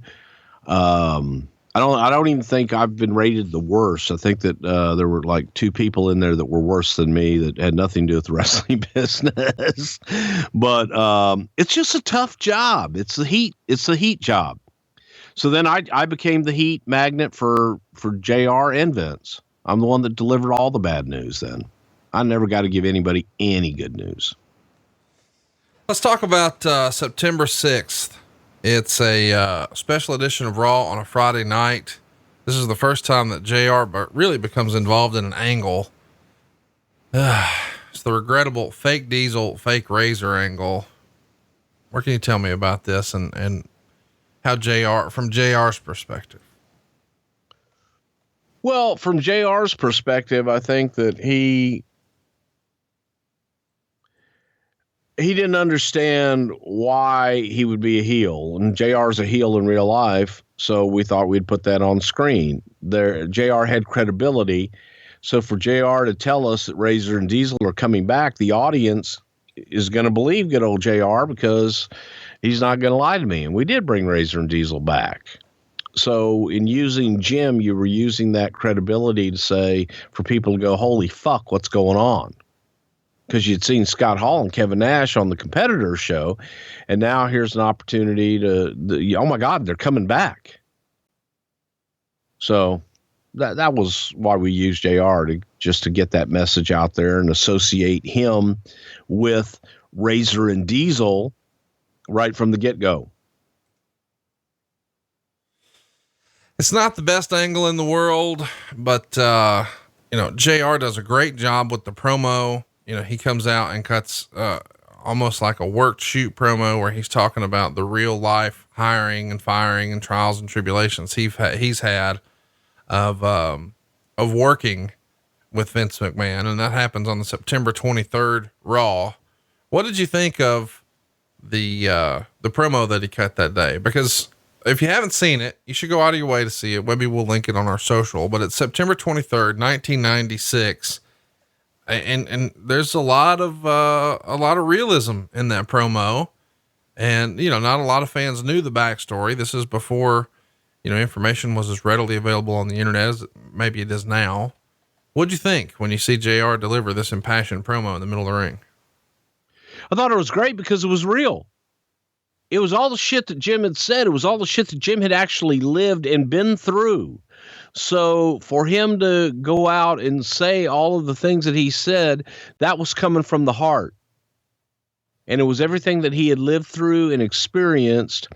And those stories were already out there. So now it's an opportunity for him to tell it in an entertaining way and make it part of a storyline that made sense. And people believed it because it was true. Yeah. I mean, they did believe it because it had so much realism to it. And supposedly, depending on who you believe, it even gets a bit of a raise for Hall and Nash on the WCW side of things. Let's circle back for a minute though, and talk about, the build for WrestleMania 12. That was of course a little earlier in 1996. He's going to interview Brett in Calgary as Brett is getting ready for his Iron Man match with Shawn Michaels. And he had an opportunity to go down to the dungeon and see, Stu and Brett working through some things. And JR writes that Stu wanted to put Jim in some submission holds. Chat me up. What did you hear about this? Have you ever let Stu stretch you in the dungeon? Does news of JR being in Stu's dungeon, working through some holds, make its way back to the office? Oh God, yes. Because if you're crazy enough to go into the dungeon with Stu, which by the way, I've never been to the hard house or to the dungeon. However, I have had Stu. Let me, if you take this and you take your wrist, then you put it by here by your elbow and watch it and then lift it. Ah! And that was, JR talking about, yeah, goddamn Danny Hodge, and Danny Hodge, great shooter, and he's got all this hand strength, badass son bitch. Yeah, I take you. You got big hands. You're Oklahoma, huh? You fucking pussy. Yeah, goddamn fucking Stu, shit, hell, my elbow don't go there. Sassafras. So yeah, still stretch you if you give him the chance. Yeah. What an interesting man. Mick Foley is a story that is told a lot with Jim Ross. And I think maybe it was in Mick's book that JR is credited with pushing to get Mick signed. And supposedly, and I can't believe this is real, Vince agrees to do it. Well, here's the explanation. I'm going to let you bring Foley in because I want you to learn how it feels to have your heart broken by a character you think is going to be a star and then ends up being the shits. What do you think of? I can just see your face. What a Vinceism there. What do you remember about JR pushing to get Foley in? Well, first of all, we had seen Mick Foley at LaGuardia Airport one day. This is when he was Cactus Jack. I don't know if he might have been working for WCW at the time, but Vince didn't want to meet him because he felt that he was dangerous and felt that he was going to have a very short-lived career. And he just thought he was doing indie shit that was not going to work. JR very high on Mick Foley. And I was very high on Mick Foley, and especially the stuff that Mick was doing in ECW at the time, because he was doing the I'm hardcore shit, but he was doing all, riding on a little tiny merry-go-round and we're hardcore. And it was hilarious. And you were getting to see his personality. And we went to Vince and said, Vince, would you just at least meet the guy? And Jim was adamant, can we please just talk to him, get to meet him for a minute. And Jim felt that, I felt as well that this was an opportunity for Mick to get over, and Vince greeted him as Mike, instead of Mick, but as would be the case, fell in love with him. And Mankind was born. But it come up, it was like, okay, you don't like Cactus Jack, we'll hide his face. We'll come up with some kind of mask or something to hide his face. You won't know it's Cactus Jack. He doesn't have to be Cactus Jack. And that's how Mankind was born. And it was after Vince meeting him and falling in love with Mick Foley. And obviously he became one of the biggest stars in the history of the business. And absolutely the other big star that I think JR is most closely associated with is Stone Cold Steve Austin. And, there's a famous story where Steve really wants to be a babyface and Jim is encouraging him. Hey man, you're going to be the hottest babyface we got. And Steve just thinks this is just, the worst possible scenario. And he's fighting mad, and then eventually, according to the rumor and innuendo, JR would say, I don't know if that's the worst thing, man. They make a lot of money, these baby faces do, on merch sales. And one day he brings him copies of checks with the names and info redacted, so you can't really tell who's who, but you see some of these babyface payoffs for merch. And all of a sudden, Austin magically becomes okay with being a babyface immediately. And those t-shirt sales were just record setting for Austin. How would you categorize the relationship, and what can you tell us about the relationship that JR had or has with Stone Cold? Well, they're best of friends, and they became friends because through Jim's career heading talent relations, the number one talent was Stone Cold Steve Austin during a lot of that tenure. So you're taking care of your top talent. We had brought Steve in before and met with him at Vince's house, and Steve had no interest in coming in. And then later on, after Steve was fired, and Paul Heyman had called, said, look at this shit we're doing. And we're going, well, yeah, man, that's good stuff. And we're able to finally convince Steve to come in. And, I'd been a big fan of Steve's for, good God, years. From the days of WCW with Stunning Steve, and I thought he would be the next Ric Flair. But finally got him in, and he and JR quickly, had a bond, and continues to this day with them being friends. But it was the, Austin 316, that was a heel character in the beginning. And Austin 316 shirt sold when he was a heel. It still took him a while to turn all the way babyface. The audience turned him, and Steve did fight it. Steve didn't want to do it. Steve thought, goddamn, I'm a heel, kid. But he ultimately, biggest babyface of all time, probably. Not probably. I think most people would say he's the tippy top guy. I guess we should fast forward to 1997. We're going to see JR do a little bit of a departure. We do sit down interviews a few times that year. One with a series with Mankind, where we learn more about the Mankind character. And of course we finish that series of interviews with a Mandible Claw, which we've recently talked about here on the show, from Mankind. We would do the same thing, sort of a work shoot type vibe or environment with Goldust and Marlena. Why was JR the right guy for those? What can you tell us about those? Was he excited about this? What can you tell us about these sort of sit down interview formats with JR at 97? Because it was a departure, and it was something that was, someone that the audience was familiar with and trusted. And Jim Ross was that voice. So for Jim to be able to go in, he could ask you the questions that you're not going to have an interviewer go ask. And I don't even remember who the hell we even had as an interviewer at that time that people would have accepted. So for Jim to go in, you accepted the in-depth interview, and you accepted the fact that he was the one asking these hard-hitting questions because it was good old JR. And that role fit him. So the audience believed it and it made sense.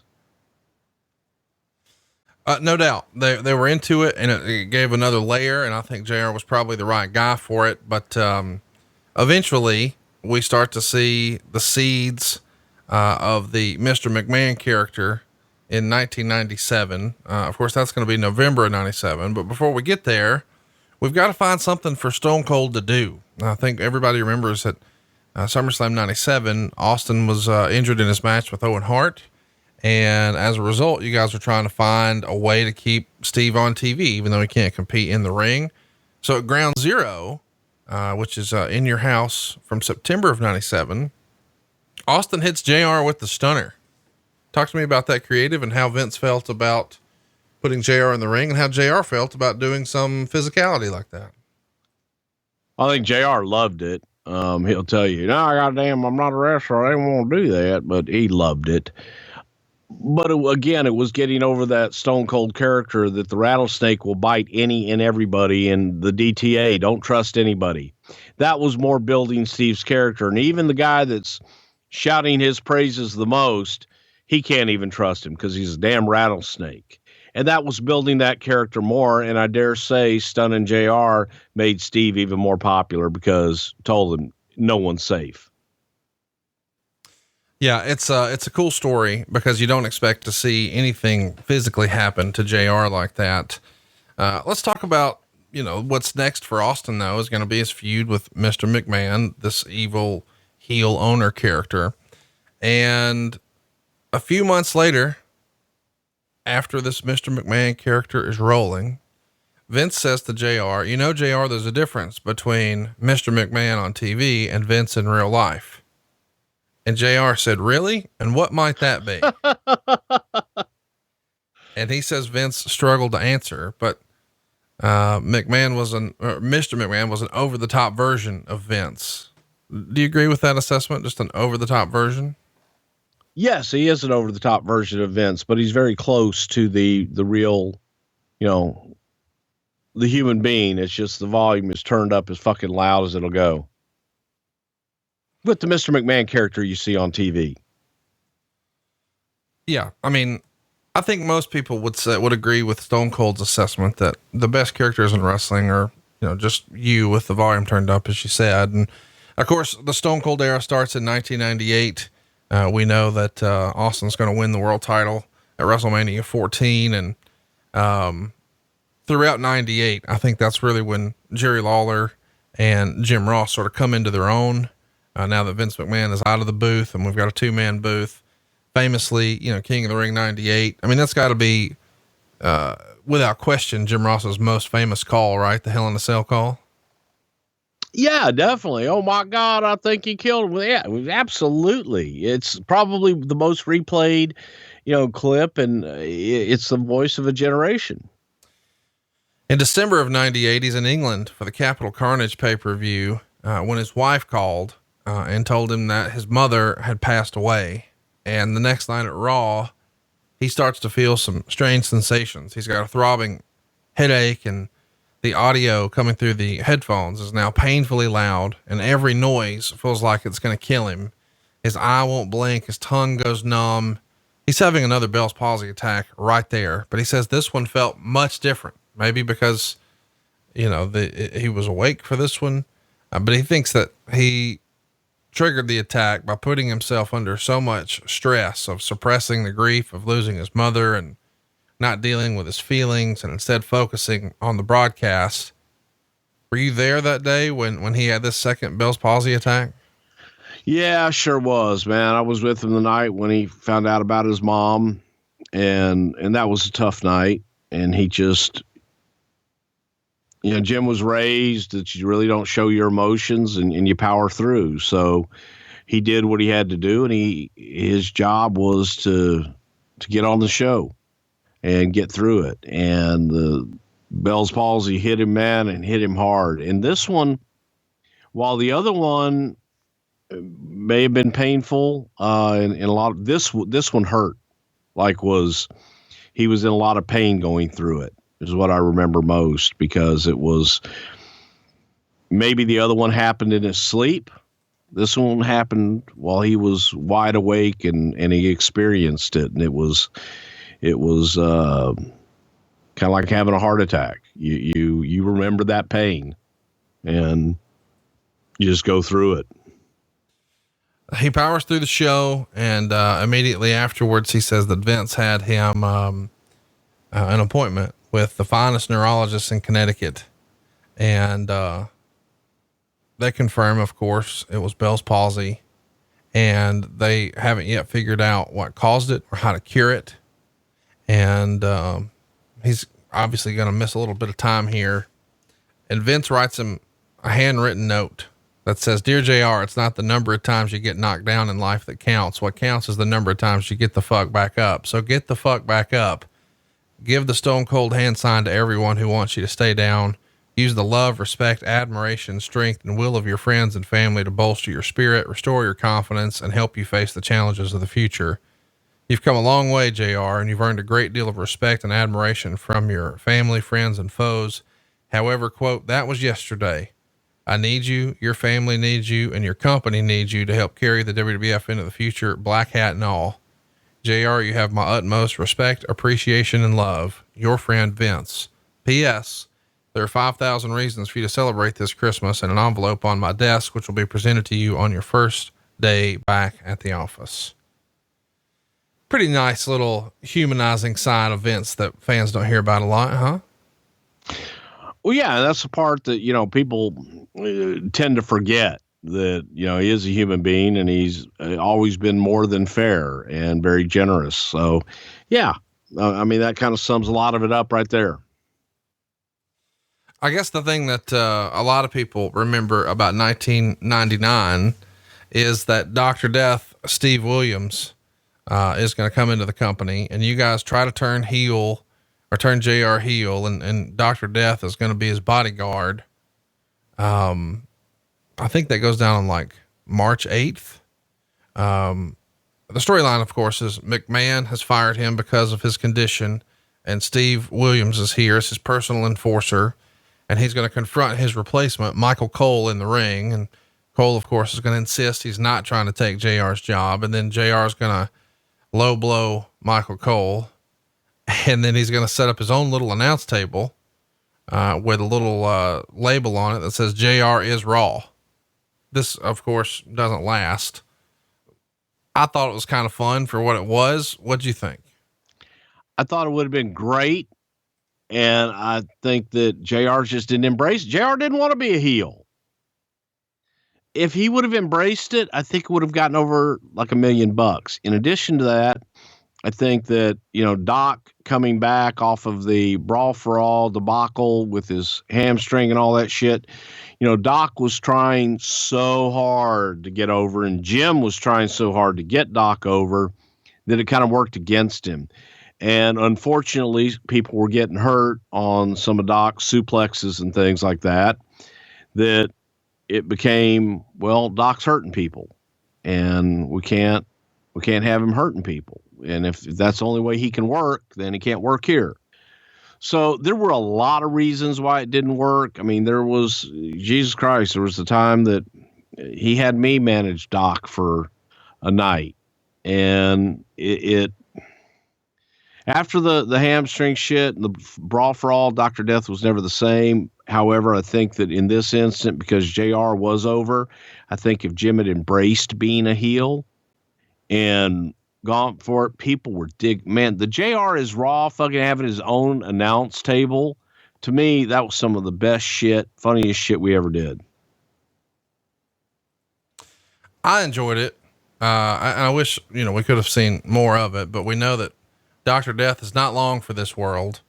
JR is going to be back to call the WrestleMania 15 main event, which of course is, Stone Cold and The Rock, and it's Philadelphia. And, it sort of catches him off guard because, he's told by Vince, "Hey, bring your tux to Philly." And JR didn't expect that. And he says, "Why?" And he says, "I'm putting you back to work." "What for?" "You're going to call the main event. You're ready." And he says he found out later that Austin Rock had personally requested that he be the guy to call the match. How many performers would prefer Jim Ross call their match over most others in that era? Well, I think in that era, a lot of them would, because of the emotion and just the storytelling abilities of Jim Ross. And in this particular situation where you've got the two biggest stars going head to head, they wanted it to be special. They wanted it to be different than the rest of the card. And to help make it different is to give it a different soundtrack as well. So yes, the talent did go and ask for JR to do it. It's a big deal. And, of course, Philadelphia, of course, famously is the city that booed Santa Claus, but man, they're excited to see Jim Ross back. He gets a big reaction. He's right back in the saddle again. How did you think he did at calling the main event, WrestleMania 15? I thought he did fine. It's, I don't know if it was his best call, because I think that he rushed through an awful lot of things because he was just so damn excited to be out there. And I think he was trying to get everything that had been inside of him with him being off the air in that one match. If that makes any sense. Yeah. So after this, JR is back on the commentary table on Raw. And of course, we know that when the XFL comes to be, he's even doing some commentary there. We've talked about that briefly on our XFL episode, but even though it's probably not in this way, maybe this wasn't exactly how he envisioned it, it's probably a lifelong dream for Jim to be calling football, is it not? Absolutely. Jim always wanted to do either OU football or Atlanta Falcon football. That was his dream, and he got to do it on radio and what have you. But now to be, a part of a national promotion on broadcast television and the XFL, this new league, and he's calling football, which is probably his first love. It was a big kick for him to do it. It still was. To the football audience and to the general audience, you got a wrestling guy doing football.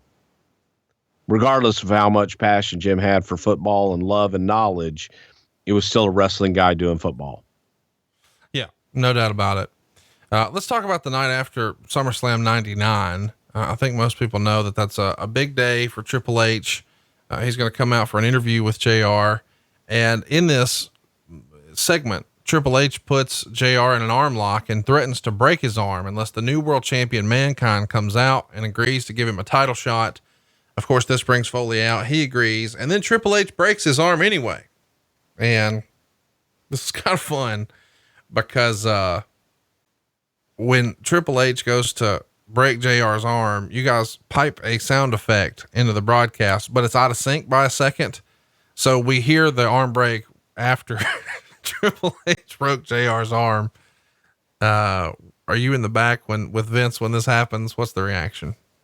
Conrad, I think that was just your Alabama TV was a little out of sync that night. Oh, okay. The rest of the world, it was on time. The rest of the world, it was fine. And any of you, if you were watching it on Direct TV, I think Direct TV was out of sync, and Comcast cable might have been out of sync on some of the audio and shit. It happens every once in a while. Like when you're changing channels. Sure. No, I get it. And they're moving the lips, but really they go, I will get indeed. Yeah, that's all it was. He has his first wrestling match later that year too.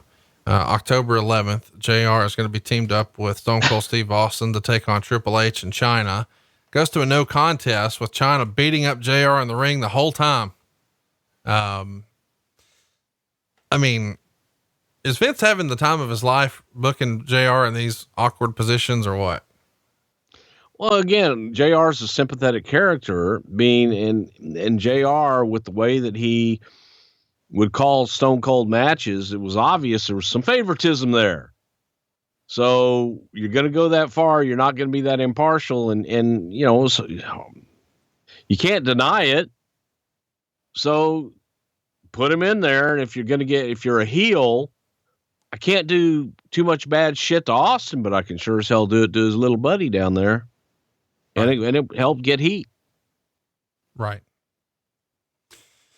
And I don't know. I mean, I know he's been critical of that, and a lot of wrestling fans have too. Let's talk a little bit about sort of what's going on behind the scenes though. JR's not super involved in the storylines. He's still doing the announcing on TV. He's still the executive vice president of talent relations. There is a blip in the radar though. When Lawler leaves in 2001, Paul Heyman's going to take his spot over. And I think a lot of people were probably hesitant because we had become so familiar and really fell in love in the past, 3 or 4 years with JR and the King as a duo. But I thought Paul Heyman did a really nice job with JR. What'd you think? Well, you and I just did WrestleMania 17, available in the archives, folks. And I think that this was the best commentary. I forgot how good Paul was, but I think it's probably the best commentary. It's my favorite WrestleMania. But listen to the commentary on this. JR and Heyman had worked for years together prior to this in WCW or NWA, whatever the hell they were at the time.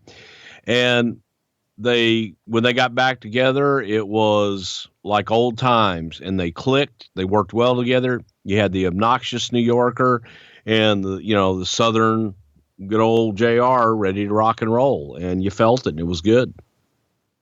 Yeah, I enjoyed it. I don't know what it was about their chemistry, but it certainly worked for me. A few days after WrestleMania 17, where Austin beat The Rock for the title and turned heel, we would see a SmackDown in Oklahoma where JR is going to conduct an interview with Austin, and Austin's going to attack him and beat him up. There's a brand extension, which leads to the draft in 2002. JR is going to stay on Raw. As a result of that, we're also going to see JR have his second match towards the end of 2002, December 21st. It's Raw number 500, and he's going to team with Jerry Lawler to take on Lance Storm and William Regal. Then as we cruise on into 2003, the Eric Bischoff character is now the general manager on Raw, and he's going to fire JR because it's JR's fault that he couldn't sign Steve Austin. Fast forward a week, and JR wrestles Eric Bischoff in a no holds barred match. This is like out of a fever dream. Jim Ross and Eric Bischoff in a no holds barred match. What do you remember? Well, goddamn, he kept my refrigerator from me for months. Goddamn, they stole my damn. Bruce, they got my refrigerator hostage. When Jim came over from WCW, I guess he had a refrigerator and some other shit, washer and dryer, some other shit in storage. When we tried to get it out, Eric wouldn't release it or something. So that's all I can remember about this was the fun I had with JR going, goddamn JR, you gotta get back at that son of a bitch for holding your fucking refrigerator hostage all those years. And it was just classic. Eric was the guy that fired him at WCW. Eric fires him here. And it was two real life rivals now coming together in the theatrical world and having fun with it. And it was what it was. It sure as hell wasn't pretty. It's for damn sure. I guess we should remind everybody it's the end of this match where Eric wins. And, it's because, JR does a blade job when Eric kicks a cinder block on his head. So they break a goddamn cement block over JR's head. He's busted in half, ladies and gentlemen. He's been lacerated. Eric's a karate man. I'm a 3-time black belt Hall of Famer. Let me tell you, that kind of a kick to the head in and of itself would have split JR's head open like a fucking watermelon. But add to that the concrete block and shit. Let's fast forward. JR's still alive. We're not done. On February, we break a cinder block over his head. In July, we have Kane set him on fucking fire. What is it in this year here, 2003, where Vince just really, really enjoys putting your boy through the ringer? Setting him on fire was absolute pure classic shit. Probably for the rehearsals more than anything, because the guy that was being set on fire, like caught on fire during the rehearsal. And JR was never even close to getting burned, but he's just thinking, this goddamn fucking ridiculous. The fuck? Why are they setting me on fire? I said, it's good shit. And you had to have, JR off screen screaming, "Arr! Arr! Arr!" I thought it was highly entertaining shit and got people talking. It's funny. You say, it was silly shit. Fuck, it was silly shit. It was good shit that made people talk about it and got people interested. Hey, they set a fucking goddamn announcer on fire. I got to see this shit. And you're turning the channel to watch what the hell we're doing next. So in that vein, it worked. It was good shit. Arr! Arr! You set an announcer on fire and called it good shit. Yes. We're not done. Okay. Let me correct that. It was great shit. You've been hanging out with Vince again a lot, I can tell. Great shit, pal. Oh. God damn it. Unforgiven 2003. JR is going to team up with Lawler to wrestle Coach and Al Snow, with the winners becoming the broadcasters on Raw. Of course, Coach and Snow win after Jericho interferes. The September 29th Raw, this has got to be a rib. JR is wrestling Coach in a country whipping match, and the Raw broadcasting job is on the line. I mean, a country whipping match, this is just an excuse to see your friends have the shit beat out of them with belts, right? I mean, there's no way to work that. No, we had working whips. Working whips. Listen to you. You get them over at the Whips R Us store. JR winds up winning the match with a stunner, and he and Lawler get the commentating job back. Thankfully, JR the next few years is just sticking to commentary, but we're not done. April of 2005, he's going to have a match against a young upstart named Triple H. I suppose you would want him to beat Triple H with his fucking finish. What's JR's finish? Arr! Arr! I don't fucking know. Yeah. How have we gone this whole time and we haven't hit your favorite JR phrase? Sassafras?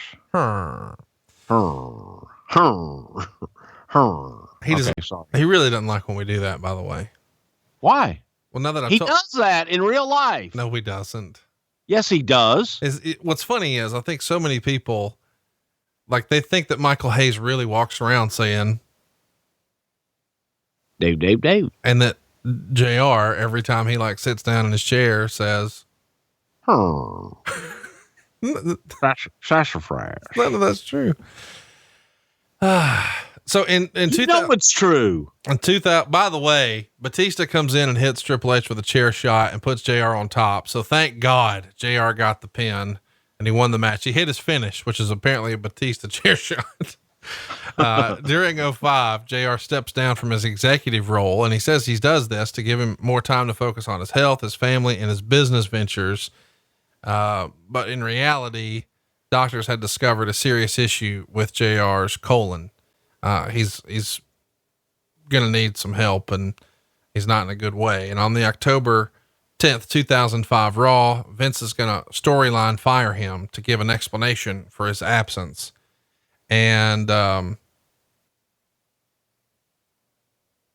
this is a weird time because you've got all the McMahon characters involved here. And,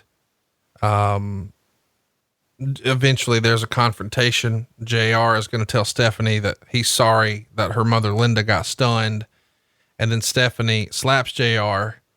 McMahon tells Shane to come down, and the music of Linda McMahon hits. She makes her way down the ring. Vince says she looks lovely, but this is no place for her. Linda takes the mic, says she can't let him continue this way.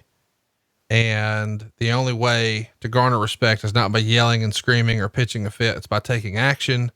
She goes over to JR and says, on behalf of the entire McMahon family, you're fired.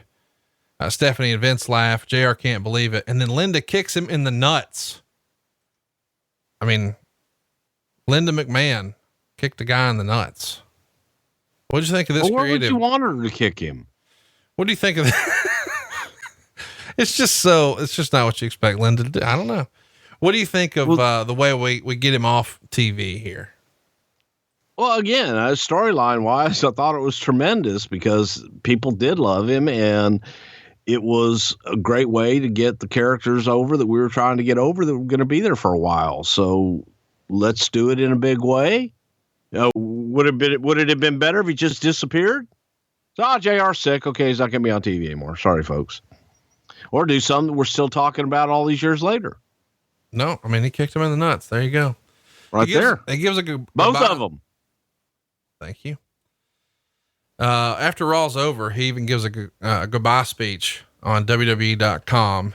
And, I mean, we're continuing the angle. I guess we should fast forward to the, October 24th Raw. But before we do, I want to mention that it's around this time that supposedly, according to the rumor and innuendo, Vince McMahon tried to hire Mike Goldberg, the voice of the UFC, away from Dana White and the Fertitta family in the middle of the night. His contract was coming due. And, even though, you know, these guys are former network partners, you know, where they both have programming on the same stations, that doesn't matter to Vince. Allegedly, he's looking to replace JR. Mike Goldberg should be the guy. And, according to the legend, Mike Goldberg asked the former Nevada State Athletic Commissioner his advice, and Mr. Ratner, being a big wrestling fan, said that would be a horrible decision because fans know that's JR's spot. The deal winds up not going down, but the negotiation tactic by Vince McMahon to try to get him to no-show a UFC pay-per-view and instead show up on Raw has been criticized. I don't know how much that's true, how much is not true. What do you remember about the negotiations to bring in Mike Goldberg here? I had absolutely nothing to do with the negotiations with Mike Goldberg. Just heard about it for, you know, through all my years, over 32 years dealing with Vince McMahon. I've never, ever, once, ever, you know, heard him tell somebody not to make a contracted deal that for something like that, he would have wanted Goldberg to finish out his commitments and do that shit. I just don't see him doing that. So I think that a lot of that is rumor and innuendo and dirt sheet bullshit, if that's where it came from. But I heard that they were negotiating with Mike and that it fell through and that basically UFC came back with a better offer. And that's literally all I know. I mean, I wasn't involved in it, didn't care about it. And we moved on, but so I unfortunately don't have a whole lot on that one. The October 24th Raw, here's the big announcement. He says that when JR was fired, he decided to hire Coach. Of course, this is Vince McMahon. He's saying, I always knew that JR was full of crap. And, he's going to do a bit of an angle here. I think everybody knows this is Dr. Heine. And as a reminder, JR's off TV because he's, got an issue with his colon, and, they do a skit where Dr. Heine, Vince McMahon, goes into JR's colon on Raw and pulls out a Steve Austin doll and yells, "Stone Cold, Stone Cold." And the last thing he pulls out is JR's head. It's a mannequin head or some sort of head that's been fashioned to look like JR. And Vince says, "We've solved the problem. You've had your head up your ass. This was a successful operation." And that's the last segment on Raw. This obviously had to be upsetting or annoying or frustrating or mean spirited. Had to hurt JR. What'd you think of the creative here? Well, first of all, no, it wasn't mean spirited. And I think that a lot of people had a problem with it from the standpoint of the reality of JR having surgery. Now, I'm going to get a lot of shit for this, and I don't give a fuck. This was done out of love, and it was done out of respect to JR from the standpoint of this. We're going to do a skit. We're going to make fun of your shit. We're going to laugh at it. We're going to have fun with it because we want you to get through this and look at it. I have a weird sense of humor. Like I was talking about my teeth earlier. When I got out of surgery and my wife called Vince to let her know that, hey, I'm out of surgery. He says, well, let him know. He says, how's he look? Is he okay? Made sure I was fine. And he goes, well, if his teeth look funny, let him know I'm laughing my ass off. Which when I came to and I heard that, I laughed my ass off because that's what I would have said to him. And as you go through this, I would send him pictures of my face all fucked up after the surgery. And he would send me back, laughing shit. That's our humor. That's our way of communicating. I mean, and this was done to put even more sympathy on JR, but more than anything, say, hey, JR, man, thinking about you, and we know you're going to be okay, and we're thinking about you. People will take anything and turn it into mean-spirited shit. If you can look at it in any way you want to look at it. Was it in good taste? Fuck no. That's debatable. That's debatable. And how, again, what you think is good taste and what other people think is good taste. Hang on now. Let's pretend for a minute when your wife Stephanie was sick that JR tried to do a skit like this. You wouldn't have thought anything about that was fucking fun. If my wife Stephanie was a character on television, maybe yes. Again, but it wasn't. First of all, we knew JR was out of the woods. We knew that he was okay and was told about it ahead of time. And it was done to keep his name out there and to have a little fun with it and let him know, God damn it, man, you got to laugh at this shit. And you got to move on. And he was okay. And again, my wife isn't a television character. She's not a public figure. We know that while JR was out of pocket here, Joey Styles becomes the new announcer on Raw. After recovering, JR does some behind the scenes work. He comes back to do Saturday night's main event in 2006, also calls the Raw matches at WrestleMania 22, and returns to play-by-play on May 8th after Joey Styles quit in storyline. In October of 2006, his contract would expire and they hadn't come to terms on new ones. So the next month in November, he signed a 1-year deal. When we fast forward to March of 2007, JR goes into the Hall of Fame and he's inducted by Steve Austin. I know being in the Hall of Fame still means a lot to JR, but it's probably pretty touching that Steve Austin's the guy to put him in, huh? Sure, because it's the biggest star in the company and probably one of his best friends in life. So you put those two together, and that magnitude of having a guy like Stone Cold induct you is a huge deal. And so, yeah, I know for a fact that meant the world to JR to have that honor. We just did a whole show on this on Grilling JR, but in June of 2008, there's the draft, and JR's drafted to SmackDown, and he doesn't know that he's going to be drafted to SmackDown. And, he had a very visible response. And as you would say, he sold it. And we covered that in long form on Grilling JR. So if you want JR's full take, we literally just did it a few weeks ago. Chat me up though, from your perspective, was JR's cardinal mistake writing that he didn't want to be drafted? Because that almost guarantees that Vince McMahon's going to draft you, does it not? No, the reason he was drafted was best for the product, and no one knew, and no one was smartened up to where they were going to go and what they were going to do, if they were going to be drafted and if they weren't going to be drafted. So Vince wanted the real reactions from the talent. So when we took those shots, those were real reactions. JR just took it harder than anybody else. And I think that, he didn't want to be drafted, didn't want to be away from King, didn't want to split up, but we were shaking things up. So we did. A lot of talent that were unhappy with it, being drafted from one show to another. But again, it went back to shaking the shows up and moving on, trying something different. You left in November of 2008, and after you left, JR wrestled 3 more matches, once against Michael Cole in 2011, unbelievably, an Extreme Rules pay-per-view strap match in 2011 with Jack Swagger and Michael Cole on one side, JR and Lawler on the other. Later in 2011, JR would team with John Cena, and they would get a win over Alberto Del Rio and Michael Cole.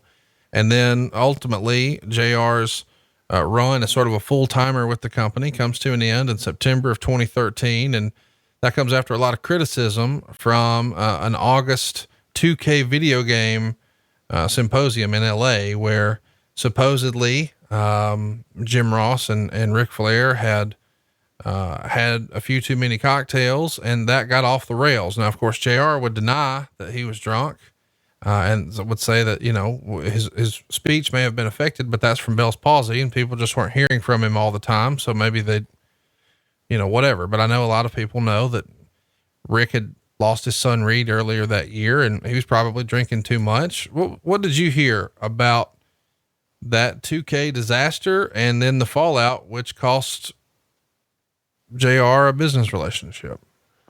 Well, I think I heard all the rumor and innuendo that was out there. I don't know to this day what, fact from fiction. I heard that both guys had been drinking all day and that several people had seen him drinking all day. I spoke to JR specifically, who said that he had not been. It was a train wreck, no matter what it was. And I don't know that Jim was told.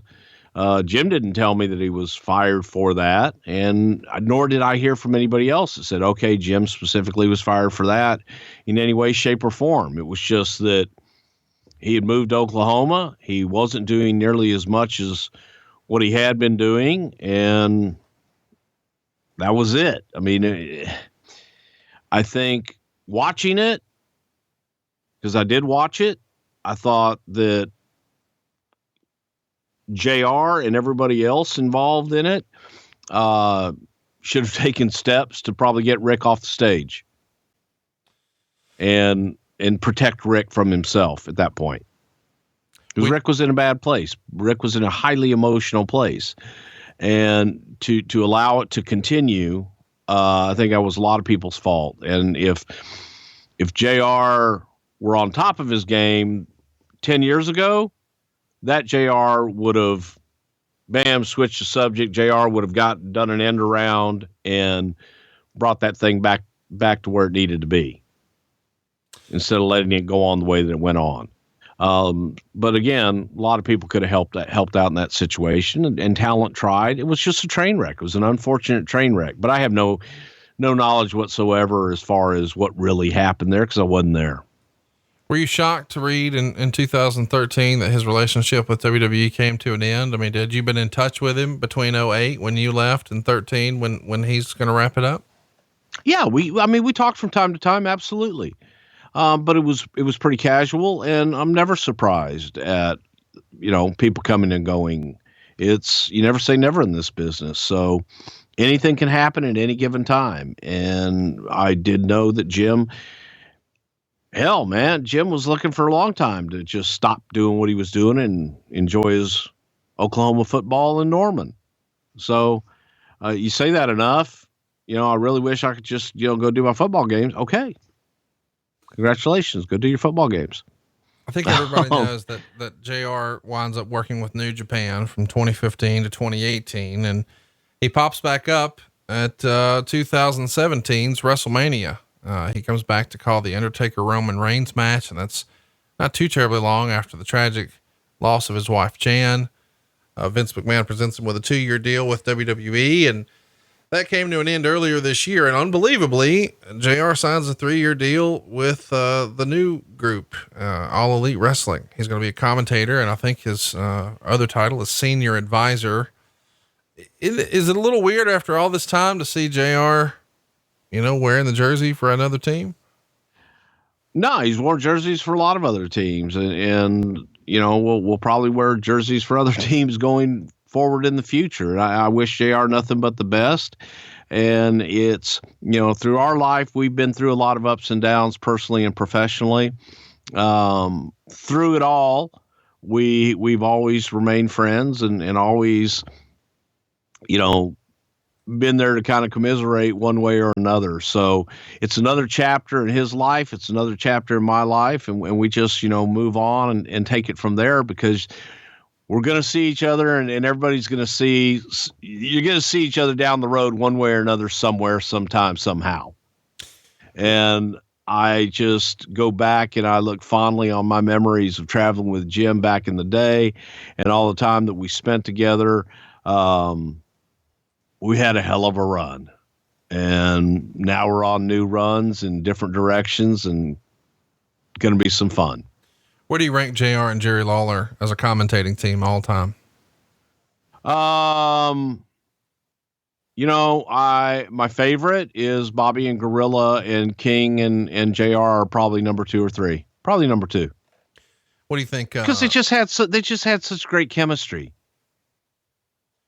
What do you think is going to be Jim's legacy in the business? A cowboy hat. Let's do some rapid fire questions here. Jonathan Young wants to know, JR had some of the greatest calls in wrestling history. Which one is Bruce's favorite? Stone Cold, Stone Cold, Stone Cold, Stone Cold. Doug says, JR's always said his favorite partner was King, but my favorite partner at Jim's was Paul Heyman. When they did commentary together, Paul was able to get JR mad and show real emotion. It made it real. He pulled the emotion out of him. Which combo did Bruce prefer, JR and King or JR and Heyman? They're both great for 2 different reasons. Heyman, as you just said, Heyman would get you back in and make it real and have it was different. But King and JR had great timing together and told good stories. Sam wants to know, Bruce, would you normally have the finishes in JR's run sheets, or did he like to be surprised by the outcomes in order to deliver a more genuine performance? God, JR wanted to know everything. Danny writes, some of JR's best work came from when he was salty/angry. Who was the best at winding JR up? I could be pretty good. Brian Gewirtz wasn't bad at getting him a little riled up. Vince was great at getting him riled up. Ken says, JR has often said that Vince would mock his Bell's palsy behind the scenes. Did Bruce ever have the balls to say something to Vince if that was really true? I think everybody has made fun of the way JR talks, just like we have on this podcast, Sassafras. And, it's done out of everything that I've ever done. I think everything Vince has done to their face. So it is weird. Yes, though, I've done JR right to his face. Well, I have too. And it's weird because when you and I did the show, with him in New York this year, when I did the he said, "Goddamn, Connie, are you making fun of my Bell's palsy?" You and I looked at each other like, what? No, fuck that. Never. No, we're just making fun of you. Yeah. We're making fun of you. I'm not a facial paralysis thing. We're just, no, I mean, I don't view us saying and sassafras as a Bell's palsy mock, but I mean, maybe I'm wrong. Maybe some of our listeners think we're mean spirited. That's certainly not my intent. And I don't believe it's yours when we do that either. Absolutely not. Justin wants to know, I just watched Judgment Day 02 for the first time. JR had some biting comments about Heyman on commentary. Was there legit heat between the two, or was Jim just super in character? Oh God, I think that Jim was just super in character, but Paul is a natural antagonist that will get you fired up. So Paul knew what buttons to push. Jonathan wants to know, how do you think JR would have done as a heel manager instead of concentrating on announcing and talent relations? You tried it a few times. What if he really got a shot? Well, I think if Jim would have embraced being hated, look, to be a heel manager, to be a heel, you have to want to be hated. You have to enjoy being hated. Jim doesn't like being hated. Jim wants everybody to love him. Lots of questions. I mean, like every other question here is, why do you think Vince hates JR? Set the record straight on that. Vince doesn't hate JR. I know that for a fact. No hatred whatsoever. He likes JR and has a lot of respect for Jim Ross. No hatred in any way, shape, or form. And anybody that thinks that, you are 100% completely wrong. John wants to know, did anyone ever rib JR from Gorilla by telling him to say something silly or unusual? Oh, I'm sure throughout. Yeah, I'm sure that happened. Wouldn't surprise me at all. Jonathan wants to know, if JR wasn't available to work for WWE, who would have been the choice to replace Gorilla Monsoon or Vince as lead play-by-play announcer? The insinuation being, if JR is the first draft pick, who's the second draft pick? I don't know that we necessarily had one. We were trying out a lot of different people. For example, Joe Fowler, who actually became a pitchman for infomercials and things like that, was somebody that we tried to put in that position. And we were looking, there was Sean Mooney. There were a lot of different people that were coming through that we were trying to groom. Last question here. This is from Jonas, and this is pretty fun. He says, well, I wish to ask Bruce this question about JR. Has Bruce ever seen, heard, or been told about a JR outburst laughing during a live broadcast of something that a heel said or did during a promo or match? Now, you and I get tickled here on the show. I mean, we had a promo a few months ago that we were both laughing so hard we probably peed our pants a little, and I left some of it in, but I tried to clip some of it out. But in a live broadcast, it does feel like occasionally something's going to tickle you and you just can't stop laughing. Has that ever happened with JR that you know of? I don't recall anything off the top of my head. JR's pretty goddamn composed. And when you're in that environment, you're trying to stick to the story, and that there's times that you can get tickled, but not that I can recall. That's fun, man. Well, listen, I had fun talking about Jim Ross this week. I hope that you guys enjoyed what we're doing here as well. I want to remind everybody, we've got lots of fun upcoming shows coming your way. If you haven't already, hit the subscribe button, tell your friends about us. The show has continued. I know lots of folks assumed, oh, well, that'll be the end of something to wrestle. No, it's not. The train continues, baby. And coming your way, I guess we should go ahead and give you a bit of a rundown. We do have The Rock coming your way. Lots of people have wanted to know, are you still doing that? We are. On August 2nd, his new movie is going to debut. So we're going to cover The Rock in his early years. On August 9th, we're going to hit 20 years of Jericho. And through the rest of August, we're going to hit a lot of the different SummerSlams. 04 with Orton and Benoit, 99 with Austin, Mankind, and Triple H. And one of my favorites, 89 with Hogan and Brutus against Savage and Zeus. It should be a great time. If you'd like to keep up with us on social media, we're at Prichard Show. He is at Bruce Prichard. I am at Hey, it's Conrad, and we are out of time. Shaka Khan. I still think you do it best. We should just keep it with you doing it. Well, we just did. I know. I'm just saying, like, I'm voting that we made the right call. All right. So, but did you say that, like, we'll be back like next week with Bruce Prichard? And oh yeah. Or did I jump? I jumped again. And I'll be honest. I prematurely Shaka Khan'd myself. You prematured yourself. Don't you hate when you premature Shaka Khan yourself? I really do. Let's start. Okay, we'll try it again. Here we go. We'll see you next week right here on Something to Wrestle With. Bruce Prichard. Shaka Khan. I think your first Shaka was better, but we'll leave it with that one. Okay.